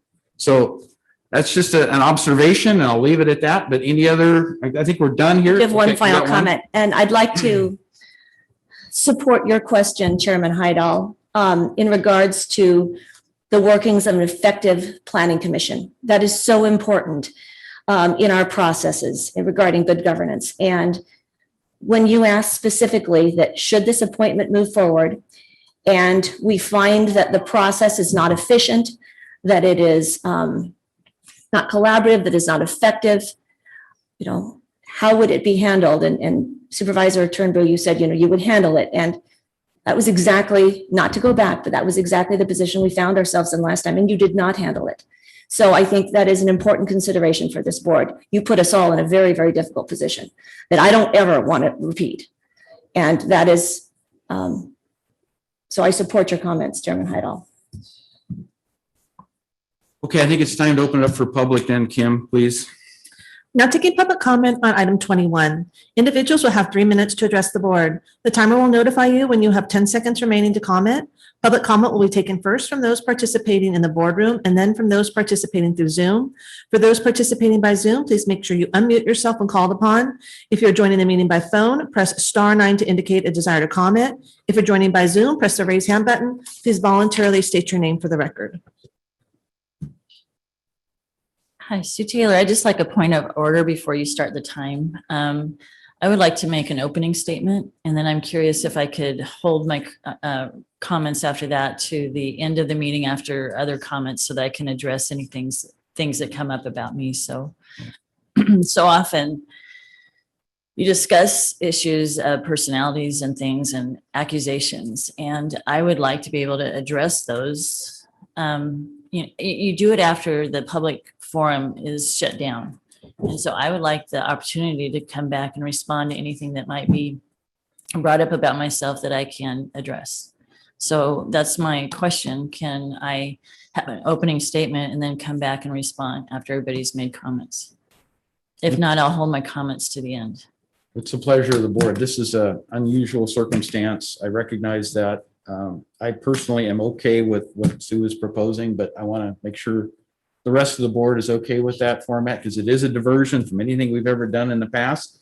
And I would turn to county council to make sure that we have that discretion. And if we do, then I'm open to it. But I would want everybody to weigh in at this point if they have something to say on that matter. So I would say, this isn't a public hearing per se, but I also recognize the unique nature of the matter and Ms. Taylor's request. I think it really is within the board's discretion whether they wanted to provide that opportunity. So I'm willing to grant that. If anybody opposes that, would you please speak now so we understand why? So are we talking about closing comments after public comment or after the board comments? Well, I like to also be able to address the board comments, particularly the public comments, but if there's an opportunity to also speak to the board regarding things that might be stated about me, because it's really frustrating to have that go on and a person not be able to defend themselves or even address the issue that might be more of a question. So that goes against our process totally, but I would definitely support an opening statement and then the chance to come back and address after public comments. That's what I think is appropriate. So, okay. So with that opening statement, and then we'll recognize the fact that you have the ability to come back after public comment to make additional responses. Thank you.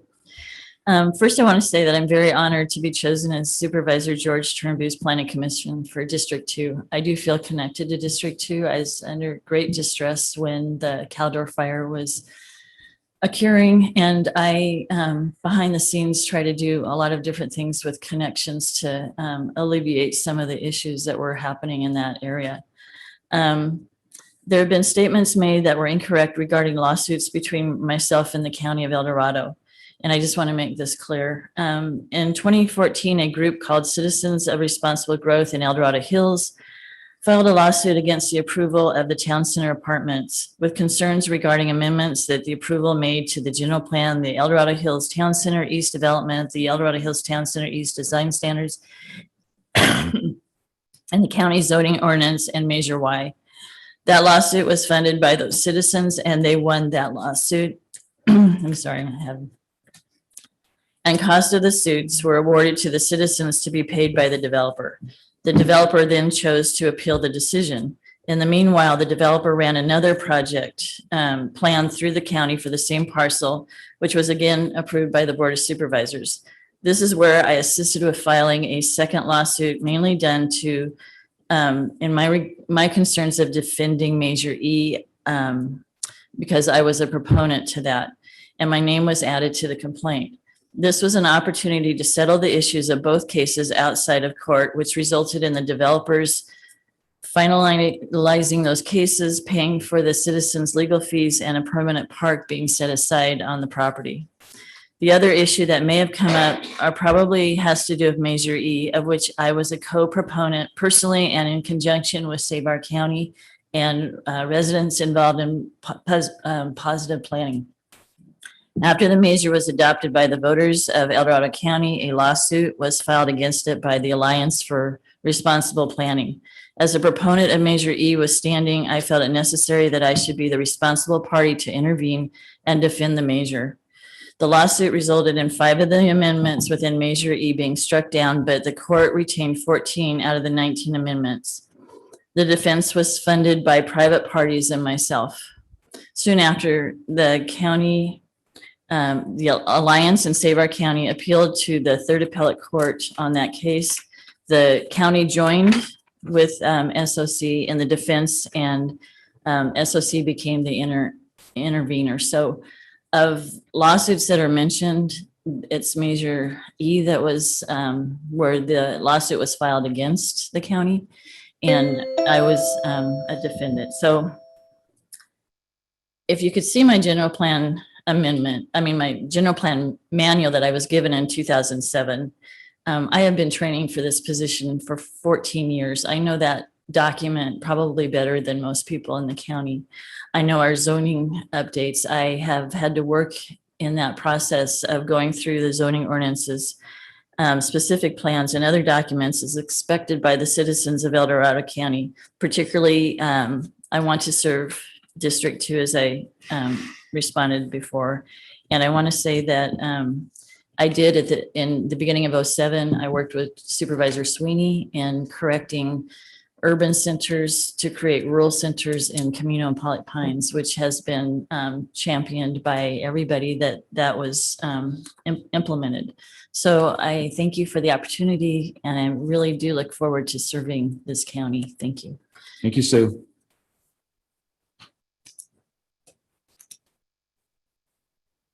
Other members present in the board room who would like to comment at this point?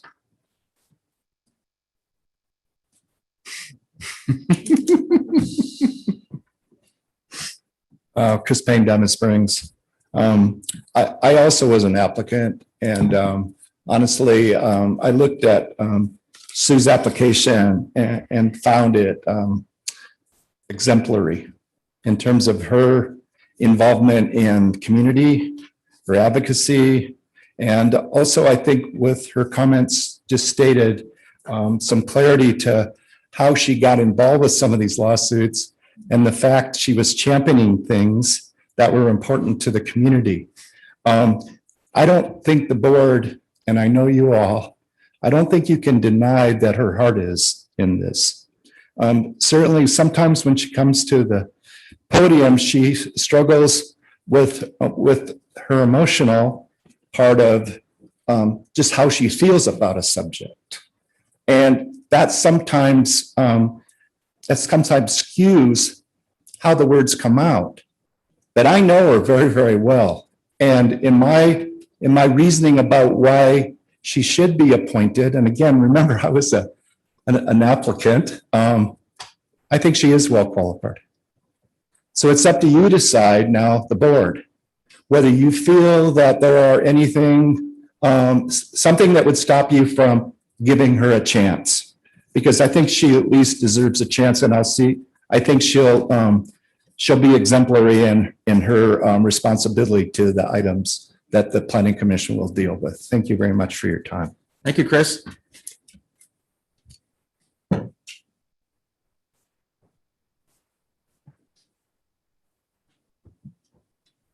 Good morning. Ruth Michelson, District 4. I also know Sue Taylor pretty well.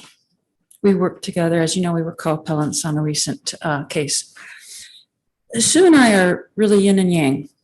We are polar opposites politically. But, you know, in a Venn diagram, you have a little bit of an overlap, right?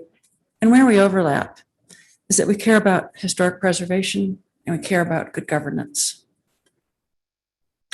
Sue Taylor is really one of the brightest people that I know. One of the most dedicated people that I know. I feel she's the most highly qualified person in this county as far as knowing the general plan, the specific plans, the ordinances, and all the other documents. When you talk about wanting the process to be efficient in the planning commission, I understand. And I understand there needs to be compromise. You need to have compromise to move forward. But there's always a continuum.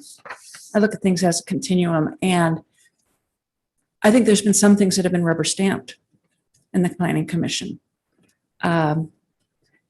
Would Sue bring some knowledge forward that might prevent a bit of that rubber stamping? I think so, but I think that's a good thing. So I think she should be given a chance and might shake things up a little bit. But I think that's a good thing. I also want to say that as a woman, and also as a strong woman, some of what goes on here does disturb me with what I perceive as double standard. I think we need to be careful with whatever we say, to think in our minds, would we say the same about a man? And I'll leave it at that. Thank you. Thank you, Ruth.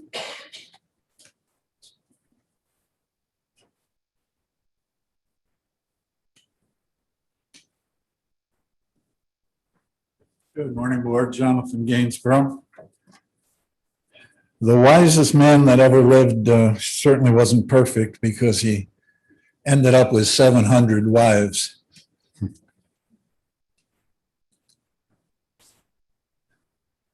I want to just make a comment. I don't know Sue Taylor other than the words that she just spoke. But having come to the county supervisors meetings here as much as any citizen of El Dorado County over the last 2 years, my attendance stands up only to yours. I want to say that Proverbs chapter 9, verse 8 says this. I'd like you to write it down. You really should memorize it, because this morning there's been really too much defense of one's own position. And Proverbs 9 says this. It says, rebuke a wise man or rebuke a wise woman and they'll love you. In other words, correction leads to improvement. But what do I see in my blind spots? And what do each of you as supervisors see in your blind spots? I see nothing in my blind spot. You see nothing in your blind spots. The rest of that proverb goes, rebuke a wise man or a wise woman and they'll love you, because they'll realize there's room for improvement. The biggest room in the county right now is the room for improvement. And it's got to be bigger than this little chamber here, and bigger than each of your little viewpoints. What is the viewpoint of the 184 some odd thousand citizens? Rebuke a wise man and he'll love you. Proverbs 9, verse 8. But rebuke a self-righteous or a conceited person, and they will not only rebuff you, they will hate you. They will hate you because they don't want correction. With 40 seconds left, there's too much status quo. The housing element going through the Planning Commission 10 years ago stated we will do everything we can to eliminate homelessness in El Dorado County. But the housing element and the Planning Commission pushed through, being rubber stamped as the status quo, had no specific language about the homeless and doing something about 500 citizens out in the 140-year record rain this last Sunday night. We need more contrarians, and I believe Sue Taylor can help you all do a better job and listen to what you're not listening to, including moving public comment back to 9 a.m. God bless you. Thank you for listening. Thank you, Jonathan.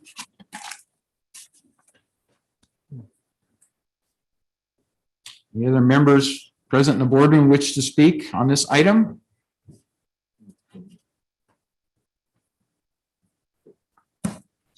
Melody Lane, founder of Compass to Truth. Before anyone gets their panties in a twist over what I'm going to say about my objection to the appointment of Sue Taylor to the Planning Commission, they first need to read the facts and examine the evidence contained in the letter attached to this agenda item.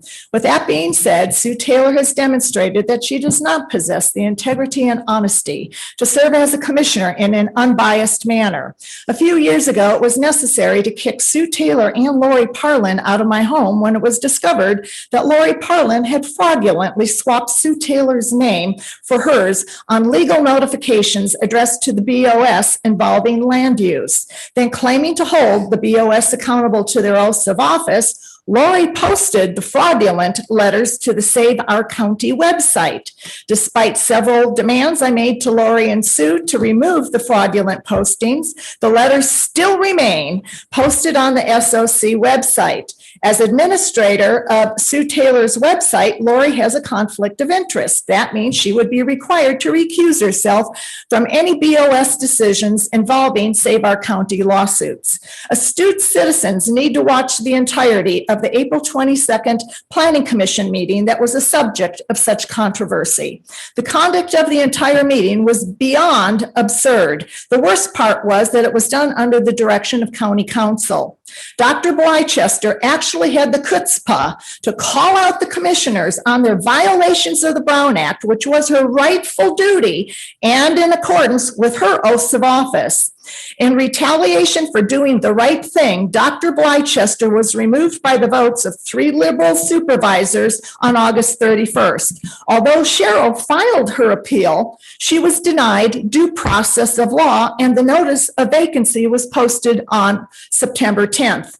The October 14th Planning Commission meeting also continued outside of the law after Breanne Mobius confirmed on the record that they failed to have a quorum, rendering the subsequent actions null and void. Then there was also the issue of Kim Dawson falsifying the minutes and her failure to lawfully respond to a PRA relevant to that meeting. Citizens should be demanding to know why Cheryl Blychester was denied her right to a hearing and due process, and why a notice of vacancy was never posted for James Williams as required by law. The answer is Lori Parlin has already selected Andy Nevis as his replacement, which meant no other candidates had the opportunity to apply. After the BOS refused to pull the item for public discussion as I requested, the item was passed on consent, and in so doing, they violated the Brown Act and the rights of the public. There never has been any transparency, no meaningful dialogue, and certainly no accountability. Simply the maintenance of the corrupt status quo. Ladies and gentlemen, in closing, that is not good governance. It is the hallmark of a totalitarian regime characterized by bureaucratic shenanigans, primarily due to bad legal advice emanating from county council and the CAO. These meetings have progressively gone from bad to worse to blatantly outrageous violations of the Thank you, Brown Act and the Melody. rights of the people. This item should never have even appeared on today's BOS. The only logical a solution is the reinstatement of Dr. Blychester to the Planning Commission and a serious investigation into EDC corruption that is undermining the essential liberties of El Dorado County citizens. Madam Clerk, please enter these documents into the public record. And again, you have shown your gross disrespect for constituents. Thank you, Melody.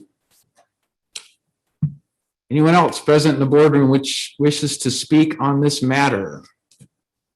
Seeing none, let's go to Zoom. Oh, I'm sorry.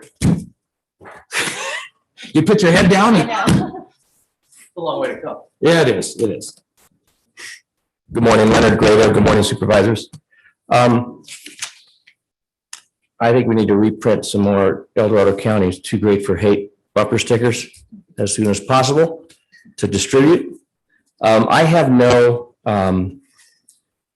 personal animus toward the candidate that has been suggested by Mr. Turnbull. My only concern is that, and I have been on the other side of issues with Sue in the past, many issues most likely, but everybody's entitled to their opinion, okay, as far as that's concerned, okay? And when you're in the development community, you are continually subjected to disagreeable people or people that don't like what you want to do, and you got to work through that. But my primary concern is just in this particular capacity, maintaining objectivity and being able to see sides of issues that are brought to this commission that are going to need to be evaluated and considered with respect to the zoning in communities, et cetera, and an unbiased approach to making those decisions so that applicants that come before the Planning Commission will feel like they're being treated in a manner that would be the right manner, if you will, and that decisions or biases would not be evident there. I think that's the most critical thing is that when agenda items are brought, that they are treated fairly, looked at objectively. Otherwise, the de facto Planning Commission will become the Board of Supervisors because everything is going to be appealed. And that'll just make your jobs that much more difficult. So I think if that's looked at seriously and addressed adequately, you know, you guys make decisions that you need to make, but like I say, objectivity, I think is the main issue that I have with respect to it. Thank you for your time. Thank you, Leonard.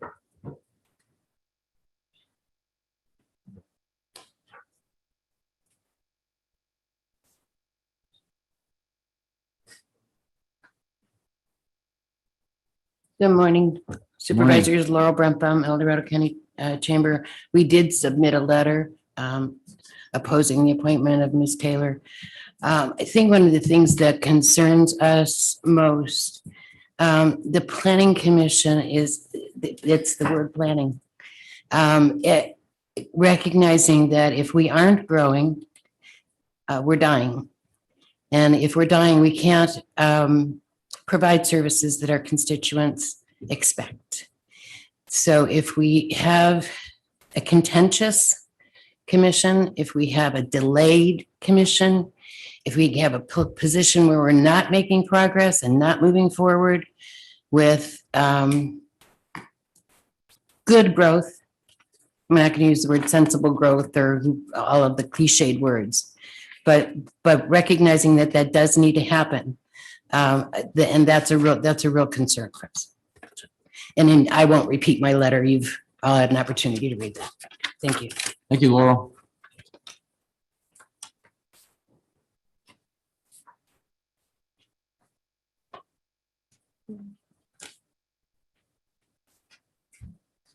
Good morning. Morning. Tracy Folda for the record. I just want to introduce myself. I know what it's like to be on this side of the dais and your side of the dais. I served as a city council member for the last 2 years, and I've made many appointments to commissions and committees myself. I know what it's like to be a citizen on this side of the podium, and I can say for myself, my own personal life, that the way I speak when I'm here versus the way I speak up there is different, right? Because down here, I'm a citizen and I can speak openly about my emotions and the way things that I'm concerned for. But once I'm on that podium and I'm under oath and ethical representative to my my city, it's a lot different. And I think that you all, after being under oath, have experienced that as well. So the judgments that are being made against Sue Taylor right now are coming from your experience of hearing her on your side of the dais and her side being on this side. And I think that I hear that you're concerned that she might be a thorn in the side of things going forward, that she might question things. In making appointments myself, none of the commissioners or committee members have voted exactly the way I would have, right? That's impossible to have someone do that unless you're directing every move that they make. And then they're not an individual and they're not representing anything anymore. So I want you to give her the opportunity to be on your side of the dais and to be able to make those decisions. And I think that she will do it very professionally. Earlier today, you had an earlier appointment, agenda number 5, where there was concerns brought up about that appointment because of previous experiences she's had with the county. But you have given her the opportunity to serve, and today you voted to reappoint her 5-0. I ask that you give Sue Taylor the same opportunities. I think that you'll be pleasantly surprised of the job that she does. When making my own appointments, there is a concern of getting people caught up to date, right?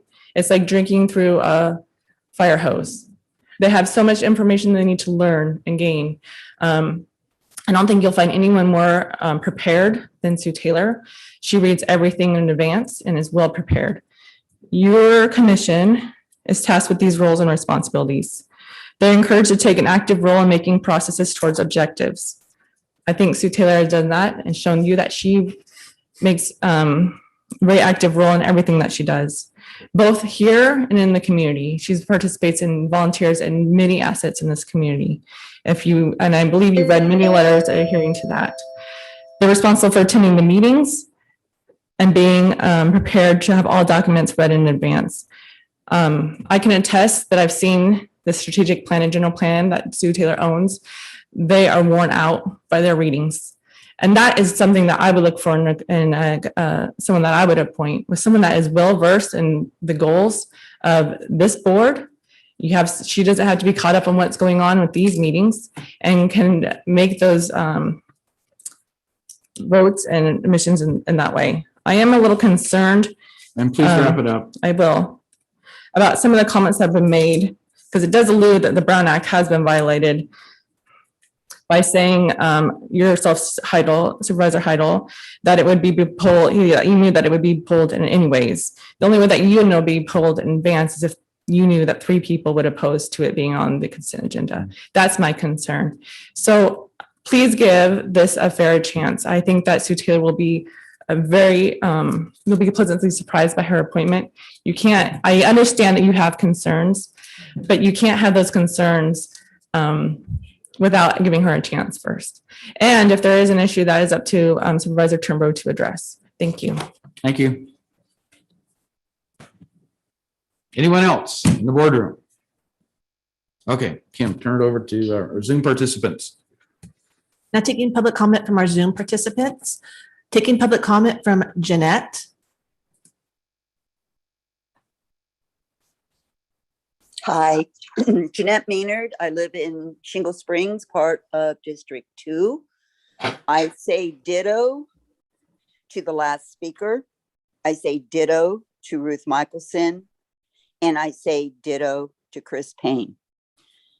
Please have an open mind and give Sue Taylor a chance with a yes vote today. I believe Sue will be an excellent choice to serve as a planning commissioner. That's all I have to say. please consider voting yes. Don't come into the board meeting today with a made-up mind and be stubborn and stick to it. Please give her a chance. Thank you. Thank you, Jeanette. Now taking public comment from Hillary Croft. Hi, I'm Hillary Krogh, and I don't really personally know Sue Taylor, but I know what I've observed since I've lived here for 40 years in this county. And I am truly amazed of the volunteer work that she has done. I've never seen her as confrontive, even though we don't always agree. She's one to want to get information to you. She's always been helpful in getting various information to me on as I request it. I think a lot of people, a lot of residents feel that way about her, that she's an asset in terms of what she knows, and she has a logical mind. She knows about the general plan. She knows about the maze of things that we have to go through to understand things. And that's what we want from a planning commissioner. We want somebody who is approachable to all of us in the county, regardless of what district we're in. I think she will actually save the planning commission and you a lot of time. Frankly, I'm surprised she hasn't been appointed before. And you probably won't agree with her 100% of the time, as people have indicated here, but she certainly will give you accurate information to consider. She says what she means, and she means what she says. And I do agree with what's really funny here is I normally don't agree with Chris Payne, and we have been at odds. But I have to tell you, Chris, way to go. Thank you for supporting Sue. He knows a lot about how the county is run. He knows the ins and outs. I mean, to have an endorsement of him, it's pretty dang good. So I think I really admire her intelligence, her knowledge of cultural resources, historical perspective, knowledge of infrastructure, research qualities. I just don't get, usually when I employ somebody, I want to look at they're ready to hit the ground running. You don't want a lot of time for training. And she's ready to go. Thank you. Thank you, Hillary.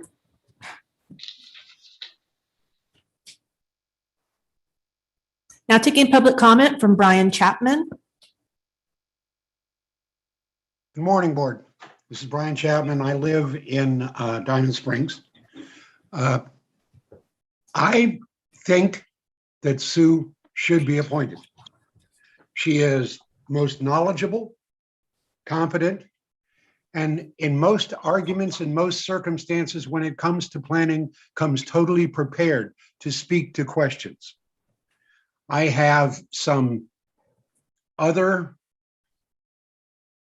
reservations, but I am open to seeing her succeed. You'll notice that I did, along with some other members of the community, send a letter in to the board as well. I support her in this nomination, but I do also want to make sure that the board holds Supervisor Turnbull to his word that if there is an issue, he will handle it. So I'm in a position where I think that Sue should be appointed. I think that she is probably one of the, if not the most capable candidate that you're looking at. And she comes, as everyone has pointed out, not needing a lot of get up to speed time. She can hit the ground running, and she fully understands the issues and the nuances. And even though her perspective may be slightly different than mine, she is in a position where she will come with facts, with truly thought out arguments. And I think that she can do an excellent job. Thank you very much. Thank you, Brian.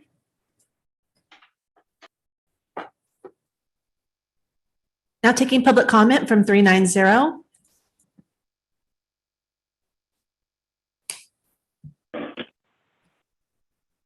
Good morning, board. This is Ken Greenwood, District 2. At first, I was all ready to sharpen the knives. That was my ceremonial sword here, coming out but being put back. I've known Sue for a long time. I recall her, I believe, even way back being involved with the general plan when I was helping to author that document back into the early 2000s, if you will. I've watched her through the years do what I think is an absolutely commendable job on getting to the facts. And if that gets in the way of the Planning Commission, quote, doing their job and getting things produced, so be it. Because if people aren't asking the hard questions, we find out about these things much, much later as they get implemented. And there's just so many examples here in El Dorado County where that has gone seriously awry. I considered applying for this job, as I have many times in the past, honestly. But I'm not sure I really want to put my head on the chopping block, because that's right where she's going here. If one thing happens, I can only imagine the swords and the hatchets coming back out for the ISIS style execution. I hope not. I hope we can rise above our current situation and start asking some hard questions about development here in El Dorado County. I'm not sure they're being asked at the Planning Commission level. I know one of the past commissioners just got fed up with the inability of ultimately the Board of Supervisors being able to make a decision, provide guidance, etc. But I think the Planning Commission, and I think Sue could be a great leader in the Planning Commission, as opposed to perhaps some of the others. But give her a chance. If Supervisor Turnbull wants to go also on the chopping block, that's good. We should stand by our appointments. We should speak our minds, and we should stick to the facts. I find it very interesting that the letters in opposition basically are yet another form letter that people have pasted and copied. And that just shows where the opposition is coming from to this appointment. And I would encourage the board to essentially ignore those form letters and appoint. Please wrap it up, Ken. And I'm working on it. And let's get on with business of the county, because there's much to do. And there's probably no more capable person out there except for our former commissioner from District 2. Thank you very much. Thank you, Ken. Now taking public comment from Debbie Manning. Good morning. Can you hear me? Barely. Oh, can you hear me now? Just yell, get up on your mic, Debbie. I'm eating my mic. There it is. Right there. Okay, thank you. The first question that I believe you should ask yourself with any candidate for any position in the county, can this candidate be objective? And in this case, can this candidate be objective when making decisions on land use planning?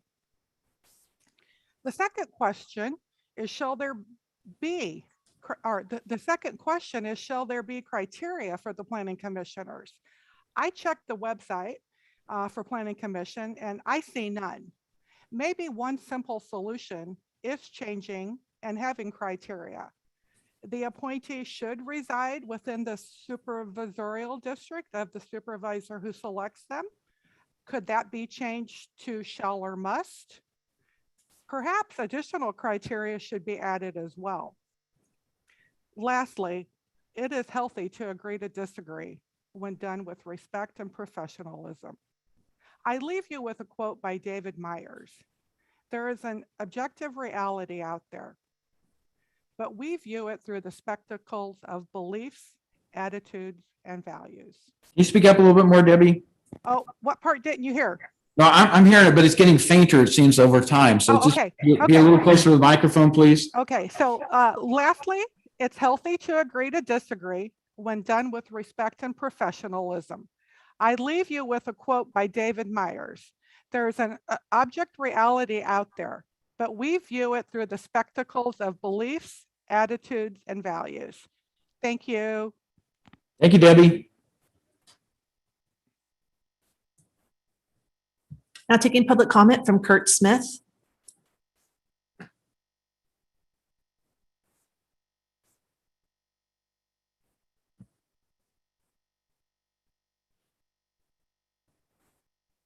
Go ahead, Kirk.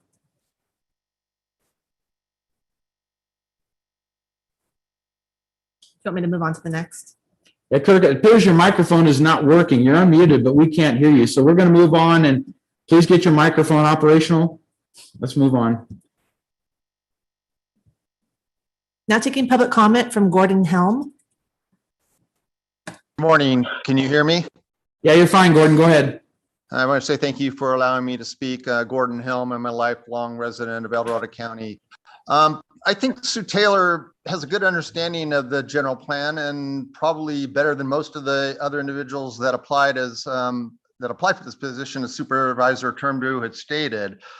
However, I believe her interpretation is flawed and biased. She's of the opinion that there should be no growth in El Dorado County and has never approved of any residential project that has come before the county and has almost always spoken up against any project. I think this is a hypocritical perspective since her home would not exist if someone in the past had not, quote, developed, unquote, land in the area that she lives in and built the home that she lives in. We cannot pull up the drawbridge so that no one else can move here or move back here, including our kids and our grandkids. A record of litigation, a personal agenda, and her comments at the board meetings has demonstrated a narrow, unyielding vision for the county. I'm also of the understanding that she is being picked in part to help ensure that the burned out residents of Grizzly Flat have the ability to streamline their rebuilding process. I totally agree with this concept and to hope that this will be done regardless of who is put in this position. The regulations put in front of anyone to build in this county are overly burdensome, but I digress. Unfortunately, I feel that Ms. Taylor would not be able to put aside her biases when being presented with other projects that come before the commission. Therefore, I would recommend to the board to consider other candidates for this position. Thank you. Thank you, Gordon. Now taking public comment from Uncle Fuzzy. Good morning, ladies and gentlemen. How are you doing this fine, contentious morning? Hey, you know, I've known Sue for quite a while. I've had the last couple of years working with her. And while we always don't agree, she has taught me a lot. And frankly, I wouldn't want the job because I wouldn't even apply for it because I don't have the knowledge. And this woman has more knowledge than probably anybody in the planning department and maybe even the legal counsel. But, you know, there was a gentleman a few years ago named David Rumsfeld. He was the Secretary of Defense under one of our presidents, and he was blasted all the time by the media and fellow politicians and whatever. You know, and it came down to the thing one day when he spoke very eloquently. He said, you know, if everybody loves me, then I'm not doing a very good job. That's why I love this board, because not everybody loves you, but you're doing a good job. So from that, I will pass. Encourage you to put aside all your personalities because, you know, this is a principle matter, not a personality matter. So I wish you the best, and I wish everybody the best today. And, you know, this is a great place to live, no matter what people say, because I've been all over it. And I'll see you all later. Ciao. Thank you, Uncle Fuzzy. All right. Now taking public comment from Rod Miller. Supervisors, Rod Miller, El Dorado County Growers Alliance. I join with the folks that oppose Sue Taylor's appointment to the Planning Commission. Unfortunately, her approach is often utilized fear of the future, fear of the unknown about what's going to happen. As a planning commissioner, she really needs to have an objective view, and I have no doubt that she will not be able to be objective. You know, in developing our county, we need to get to sustainability. We need to have growth in appropriate areas and agriculture in appropriate areas. To meet that sort of balance, that takes an open-minded person that can see the benefits of sustainability and growth at the same time. Sue Taylor does not have that. She opposes most projects, as folks have mentioned. People that are investing millions of dollars in this county deserve an open-minded, unbiased review at the Planning Commission, and Sue Taylor will not do that. It'll take approximately 10 minutes before Sue Taylor and the other commissioners get into it. And the functioning of the Planning Commission will be as it has been, slow and frustrating for everybody. It's unfortunate that Sue really holds on to a symbol that's very much an objectionable to many people, and that she's unable to see why that symbol causes pain to folks. Please vote no. Thank you very much. Thank you, Rod. There's no additional public comment. So we didn't get Kirk back. It doesn't look like. He did raise his hand, then it went down. Okay, so I guess he's still having difficulties. So, okay. So we are going to close the public portion of this discussion.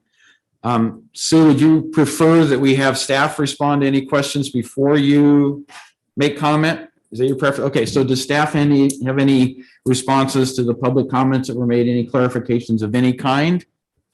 Okay, seeing none. So would you please come forward there and you can present your statement?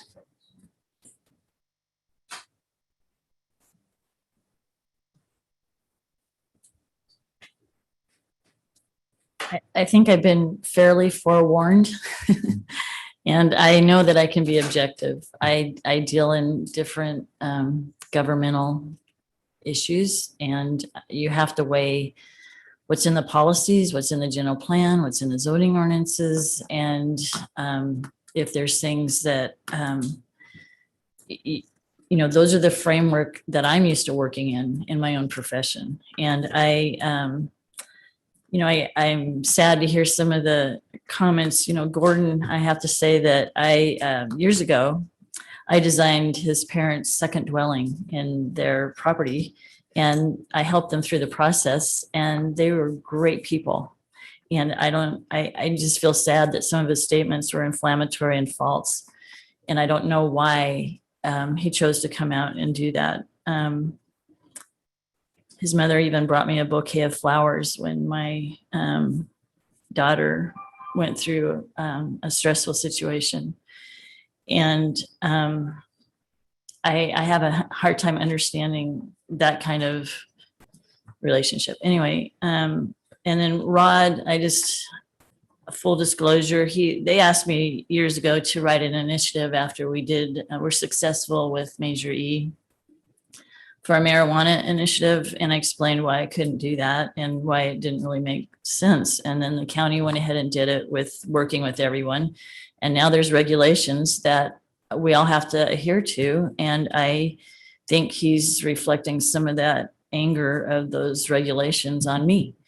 And I don't know why that, and I work under regulations. I know how they need to be adhered to. And as far as maintaining objectivity and unbiased approach, I do believe in development. I'm in the field with that. I got sucked into this whole involvement with the county when the El Dorado County building industry asked that I would represent them to fix the permit process back in 2007. And, I've made those statements often, and the concern was the process of trying to get through the planning department. And I feel like I've been on this mission since 2007 to try to help with that. I mean, I work with different planning departments in different areas. And I see a better way we could do some things. And I would really like to be given the opportunity to make things maybe more simpler for people and applicants and even the developers. What they really want is a clear path and knowing what the rules and regulations are to be able to implement projects. It's really hard when so many things become discretionary to where they're making a guessing game about what's going to be approved. And rather than shoving, square things through a round peg, why don't we help them to make things more round to fit into what we have in our general plan? So I appreciate this time. I appreciate the nomination, and I assure you that I will serve in a fair manner. Thank you. Thank you, Sue. Okay, back to the board. George. I just want to say a few things. I've got a lot of letters, emails and stuff in supporting Sue, and they're awesome, really awesome. A lot of these people. I just want to read one. For instance, it came from the Hagans, Ed and Cheryl Hagan. They're very, very highly respected in our county, and all the things that they've done for our county, especially the Easter egg hunt that they have at their ranch every year, except I guess one particular time when we had COVID, they didn't have it, but they've had it ever since. And they also have Cowboy Church. There's a lot of people, a lot of members and stuff that go to that. But I'm going to read you something that they said. My husband, Ed Hagan, and I would like to express our support for Sue Taylor. She was instrumental in helping the approval of the process of the El Dorado train depot. The project had helped bring tourism revenue to our county with historical significance. She fights to keep our history alive amongst the changes and the growth requirements of the 2004 general plan. Ed and Cheryl Hagan. So I think that was very, very honorable for them to send that letter in. But that's just one letter. There's been several letters the same way that have touched my heart. Anyway. Thank you, George. Other board comments? Supervisor Heidel, before we go any further, Kurt Smith does have his hand up. I wasn't sure if you wanted to give him the opportunity. Okay, we'll go back. I mean, I basically closed it, but I'm going to make an exception here. So let's pick up Kirk only. I'm not going to take anyone else. Okay. But let's hear from Kirk if he's got his microphone fixed. Now taking public comment from Kurt Smith.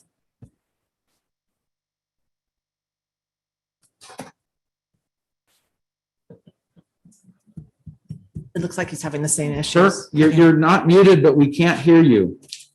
Can you do something to activate your microphone? He keeps raising his hand. He's just gonna have to come down next time. Yeah. Okay. Okay, let's bring it back to the board. We tried. Sorry. Yeah. Thanks for that. Yeah. I'll go. I appreciate everyone's comments on both sides.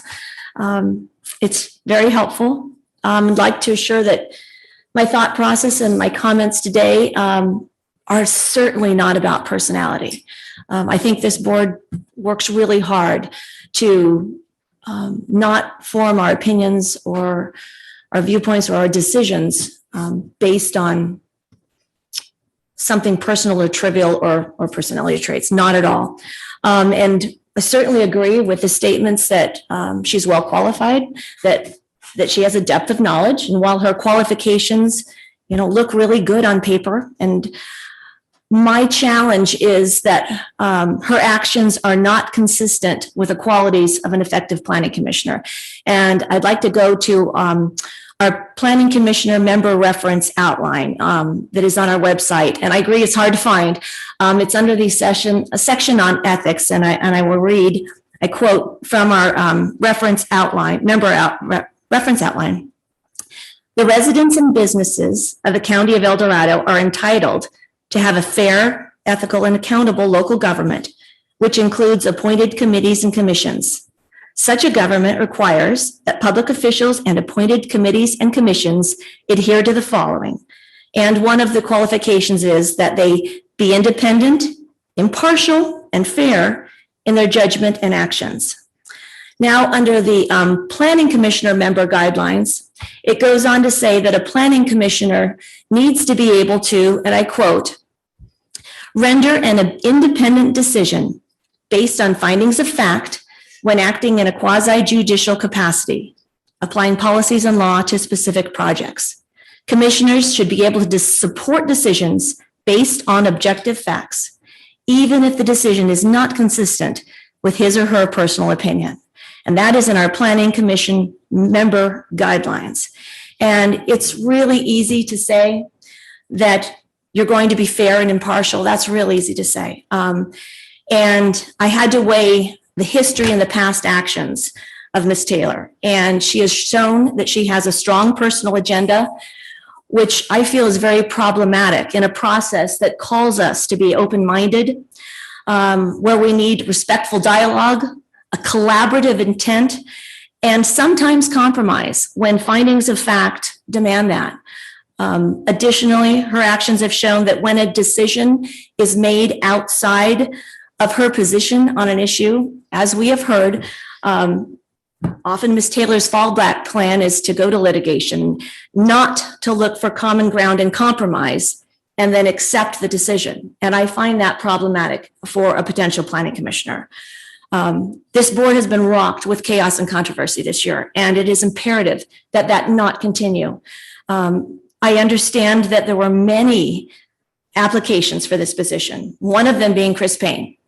And as a former member, as a former speaker noted about Chris Payne, that he is equally qualified, certainly knowledgeable, and has proven to be fair, collaborative, and balanced and impartial in his actions. So I just ask why this particular planning commissioner was brought forward with so many challenges.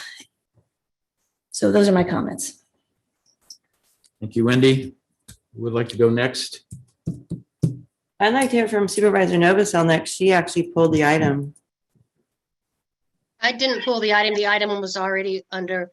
You were going to pull it if we had put it back, so it was. That's right. Yes, because it's a controversial item, period.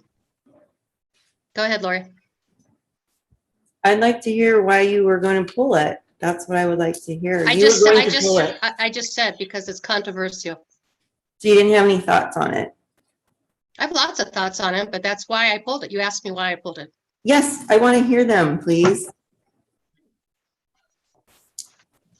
She's not going to respond. Awesome. All right, I'll go.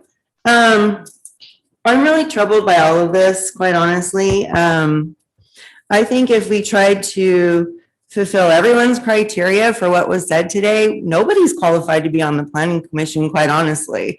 So we're never going to make everyone happy. I do know that I've worked with Sue on a lot of community projects, and to say that she's anti-development is just so silly.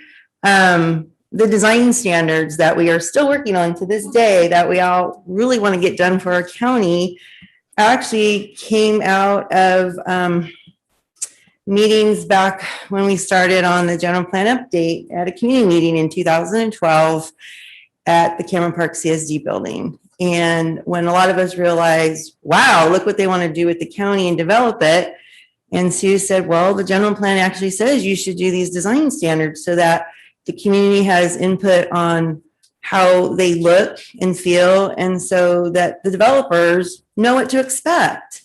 And that was the messaging that we got at that time.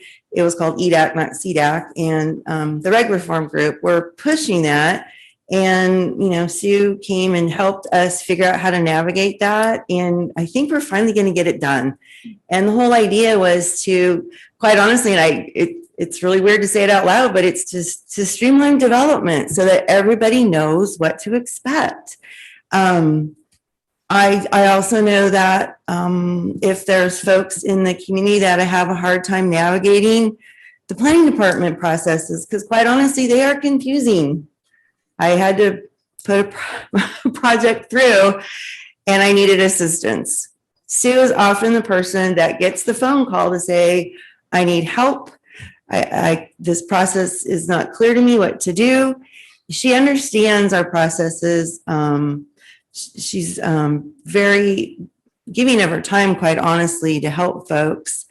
And she understands our policies. She works in other jurisdictions. One of them is very difficult to build in, actually, on the coast. You build something on the coast, it's very difficult. They have very strict policies, and she's yet still able to build buildings. So I think the perception maybe that she's anti-growth, anti-development, it's not accurate. I've never seen her be disrespectful here or at the Planning Commission. Yeah, we always don't agree. I don't agree with her half the time, and we talk it through. So I actually think Sue would be a great choice. And we shouldn't presume that there's going to be problems by putting her on there. I'm going to go as far as to say, I think there's already problems there that we might need to look at the Planning Commission. So I think we should put Sue on there, and I'll be one of the first people to give her a kick in the butt if she starts going astray. How's that?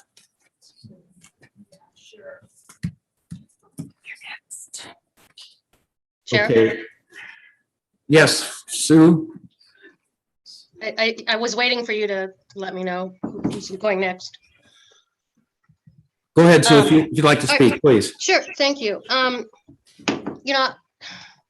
We've had our issues with planning this year, and I think this is incredibly important. I've lost confidence due to the last one we had. This time we had a discussion that if there was an issue, something would be done. That didn't happen. So it makes me hypersensitive to making sure that we as a board get the person on that we know will be one that is respectful to others, that can agree to disagree at the same time. I look no further than my planning commissioner, who Ruth is a female, and I very much respect, and we very much have differing opinions, a lot. And I very much respect her because of the way it's her tone. She listens to other people, and if she doesn't agree, she makes her feelings and opinions very much public, and then we move on. And then she moves on with her vote, and she has voted against what I would have voted on several times.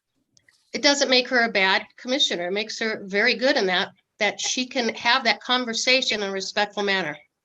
I don't see that with this candidate, frankly. And I'm very concerned that when there are issues, that they won't be addressed properly, and we back to where we were just months ago. I don't want to ever go there again, frankly. So, I think the issue I have mostly, she's very qualified. There's no doubt about that. It's how you present yourself and how you work with others. I think that's an issue. And that's truly what this is about, is can you be respectful and understand that there are other people with differing views and be able to move on once you understand that. I think that's an issue. And I'll leave it at that. Thank you. Okay, any other board comments before I provide my? I just want to, Dawn, can you clarify some of the things that Sue's worked with staff and how the staff felt about her? No, I can't talk about how staff feel about her. I can talk about my interactions with her, if that's where you're going. Okay. My interactions with Ms. Taylor have always been respectful and courteous. First time I think I met Ms. Taylor was right after I was appointed as a CAO. And it was actually with now Supervisor Parlin and Ms. Taylor. And Ms. Taylor and I have had many conversations on many issues.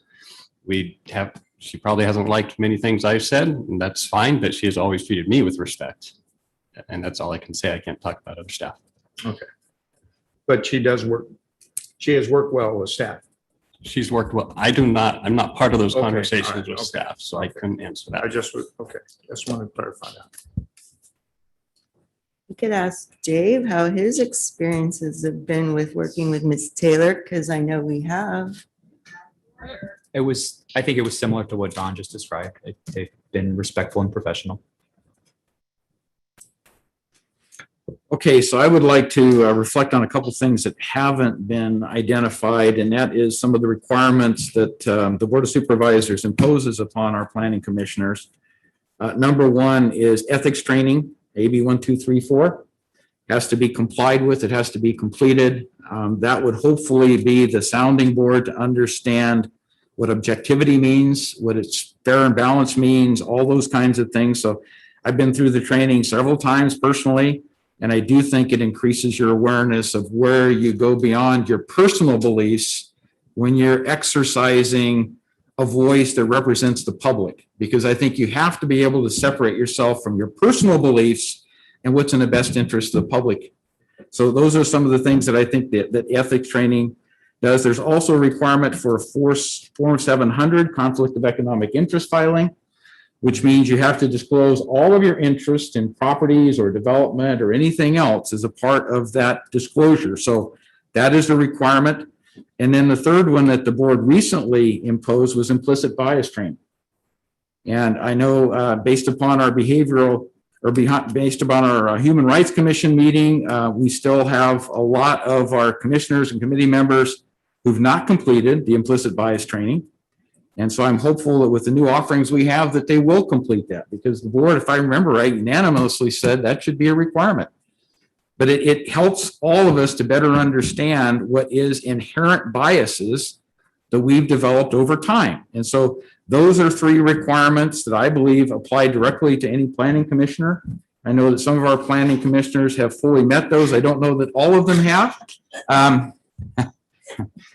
But they basically were requirements on top of everything else that need to be met. And if they're not met, that I think at some point, including the implicit bias training, the board needs to consider, what do we do with the commissioners or committee members who are not interested in taking the training? We know we have some resignations, but I think we're going to be facing that at some point. So I'll just mention that as an additional item. And I see Kirk is here now. So given all the effort you put into this, I'm going to give you the opportunity to come forward and speak, Kirk, even though it's out of normal sequence and order, but you put a lot of effort in, so I'm going to recognize that. I came down to get a tutorial on how to use Zoom. Thank you. Listen, Chairman Heidel, I know all of you, and you're each and every one of you exceptionally bright, competent, able, wonderful people. When I get 3 minutes, or Sue Taylor does, or anyone else, are we going to spend the 3 minutes talking about all the wonderful attributes of the matter before us? No, it's not like an advocate who gets 15 or 30 minutes where you can weigh and balance. No, you're going to zoom in on that. So when some of you have talked about other commissioners, as Ms. Novosel did, about having differences, that's because they're already on the commission. And how we function as a group, when in a group situation versus an advocate, are going to be different. Listen, there's nobody around who knows of Sue not having an argument with. I mean, that's something she's not sure on. But the issue is she knows her stuff. And that's the significant difference. So that's what I hope you'll do, because frankly, I've always been concerned this year about 3-2 votes. It's been very obvious. You've got two people on one side who was not supported by planning commissioners or by by developers and the Chamber of Commerce, and the others who were. And it doesn't matter if that's substantively true, it's just how it appears. So that's what I'd hope you look for. How you come across as an advocate is going to be different than when you're part of a group. And when it comes to her analysis, listen, I rarely see any appellate briefs that are as well prepared, as researched, who knows her stuff. And again, everything you say, I know all of you believe. But when you told me a few months ago or a month ago, about how the planning commission is balanced and fair and all that, listen, the first time I went to a planning commission meeting, one of the commissioners approached me during a break and asked me how I would decide the case. I'm serious. And they weren't kidding. I've seen those kind of things ever since. Mr. Williams is the only one I saw who exercised a sense of independence. Listen, Sue's crossed a lot of bridges here. And sometimes that seems to be reflected in some of the comments I've heard. I think what you need is independence. This is not a matter of growth versus no growth. It's the versus planning developers running amok and getting what they want versus orderly, constant growth that's going to be accommodating the values of this community and make sure your roads are in the right place, that you're going to have problems solved and for the future, like fire exits and things of that kind. Listen, thank you for letting me come in. I didn't know I'd get the chance. I appreciate it. Good luck. Thank you, Kirk. Okay, I think the board has spoken, so I think we're back to having a motion to move forward with this. Were you finished with your comments? Yes, I am. Okay. Well, I'll make a motion that we accept Sue Taylor as my planning commissioner for District 2. Well, second. Okay, we have a motion and a second. Any additional board comment before we take the roll call vote? All right, seeing none from anyone, go ahead and do the roll call, please, Kim. Supervisor Parlin, how do you vote? Aye. Supervisor Novacell, how do you vote? No. Supervisor Turnboot, how do you vote? Aye. Supervisor Thomas, how do you vote? No? Supervisor Hydall, how do you vote? Since I've been accused of being biased in this particular situation, I am going to abstain from voting because I believe that's the honorable thing to do. And I believe other board members should have done the same thing. But I'm going to set a standard, in my opinion, that should be honored by all board members. If you have an implicit bias, if you have a bias, you should not be voting on these kinds of sensitive matters. So I'm abstaining. So with the lack of affirmative action of a majority of the board, that action would fail to approve the appointment. It doesn't preclude it from coming back, but it would not constitute an approval of the motion. Okay. So I think we're ready to move on to the few items we have. Just so for the record to show, then item 21 has failed. The motion has failed. I don't want to nitpick, but I'd say it did not pass. Okay, it did not pass. I just want to make sure you have the proper language. Thank you, Dave. Okay, we obviously have closed sessions that we need to do. We have open forum at 1 o'clock, which we're going to be on time for today. And we have items to and from. So I'm supposing that we could probably do items to and from now and then to adjourn to closed session accompanied by a break, unless somebody wants to break now. Whatever the pleasure of the board is, should we take a break now and then come back with twos and froms, or? Get it over with. Okay, so let's go ahead and move to twos and froms, including our CAO update. And then we'll do the announcements for the closed session. We'll adjourn for the closed session, and then we'll be back by 1 o'clock for our time allocation on open forum. So anybody like to start on the twos and froms? Sure. Wendy, what? Go ahead. Lori, You go guys ahead. here's Wendy? Yes, please. Go ahead, Lori. Oh, let's see. Last Wednesday, I attended the County Fire Safe Council meeting. And the feedback from that group was they're really happy to hear that the board allocated the extra funding for more RCD staffing. And also, I let them, I guess they didn't know about our biomass consultant effort. So they were really pleased to hear about that because that's a big picture of the whole Fire Safe Council stuff. So really good meeting, well attended. And then that evening, we had the Mount Murphy Bridge Town Hall meeting, which was also well attended both in person and on Zoom. Just for your reference, because the project's gonna be moving forward, I guess having a drunk driver hit your bridge gets it moving forward faster. The draft EIR should be out for public comment. We're expecting in December. And then probably groundbreaking on the project we're anticipating will be, I think they said 2024. Matt Smeltzer and DOT did update. There's a webpage specifically for Mount Murphy information. There's a lot of conversation. We'll be having follow-up meetings with DOT and OES. There's a lot of concerns about roads and evacuation routes in that area. And then on Thursday, we had the RCRC ES JPA Environmental Services virtual meeting. I'm following up with CAO because I was a little unclear as to El Dorado County's status on exemptions. 1383 is supposed to be kicking in next year, and I haven't seen a lot of, what would you call it? Well, honestly, we're going to have a 218 rate increase meeting to be able to accommodate that, and I haven't seen it. I know other counties have not been wanting to do that, so I don't know, 1383 is kind of a bit of a mess. So try to get some clarification for the board on that, but it's coming. It's not stopping. On Friday, there is a group out there called the, what is it? Protect American River Canyon Park.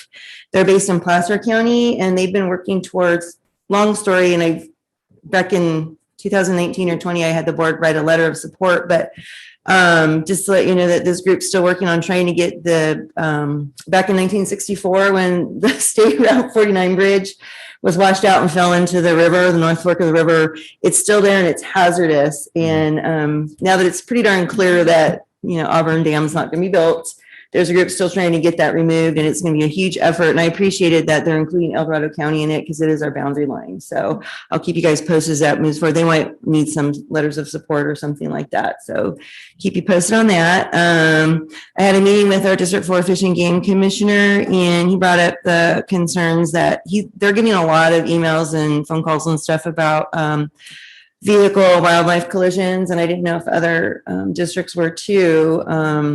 Highway 50, Green Valley Road, I've been hearing, and it's just becoming, I don't know, a bigger item of concern. And we're trying to figure out what can we do to raise awareness.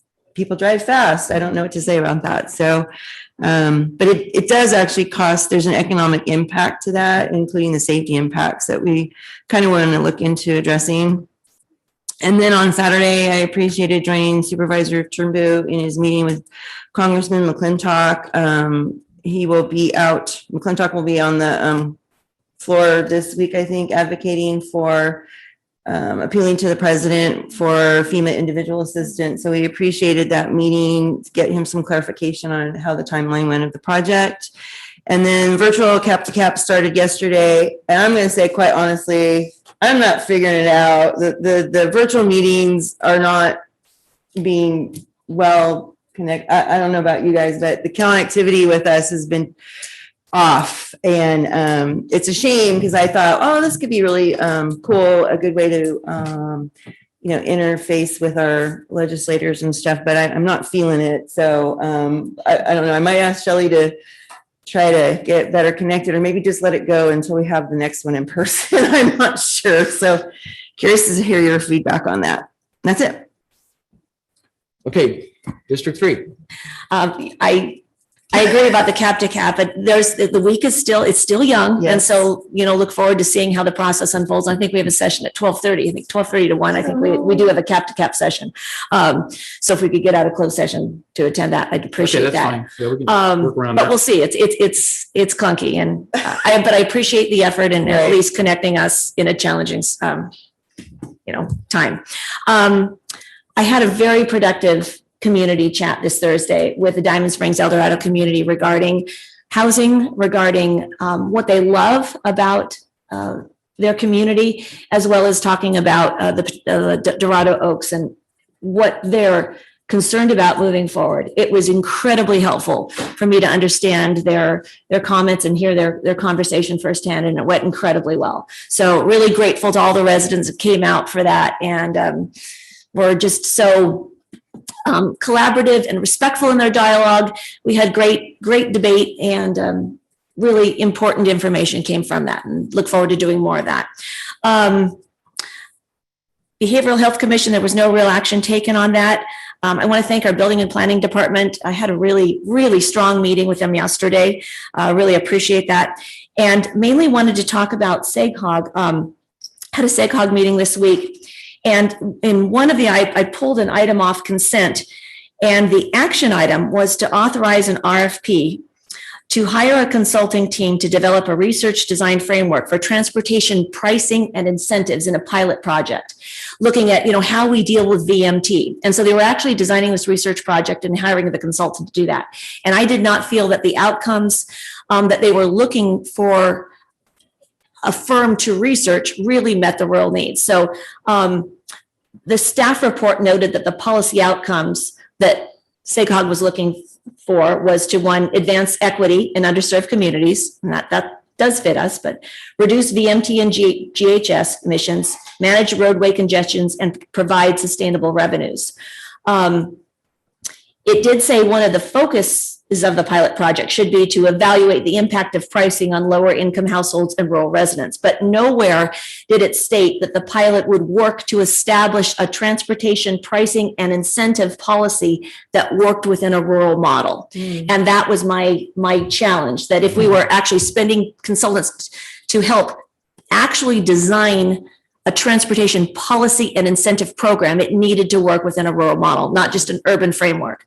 And so I asked that the board consider that. There was strong support on the SACOG board, and we amended the language to approve that that I don't have my language here, but that another policy outcome would be that any recommendations that came from this, I'm sorry, I'm getting tongue-tied here, but that the policy outcome should, number 5, develop pricing and incentives that work within a rural model. And the board approved that unanimously. So I was happy to report that.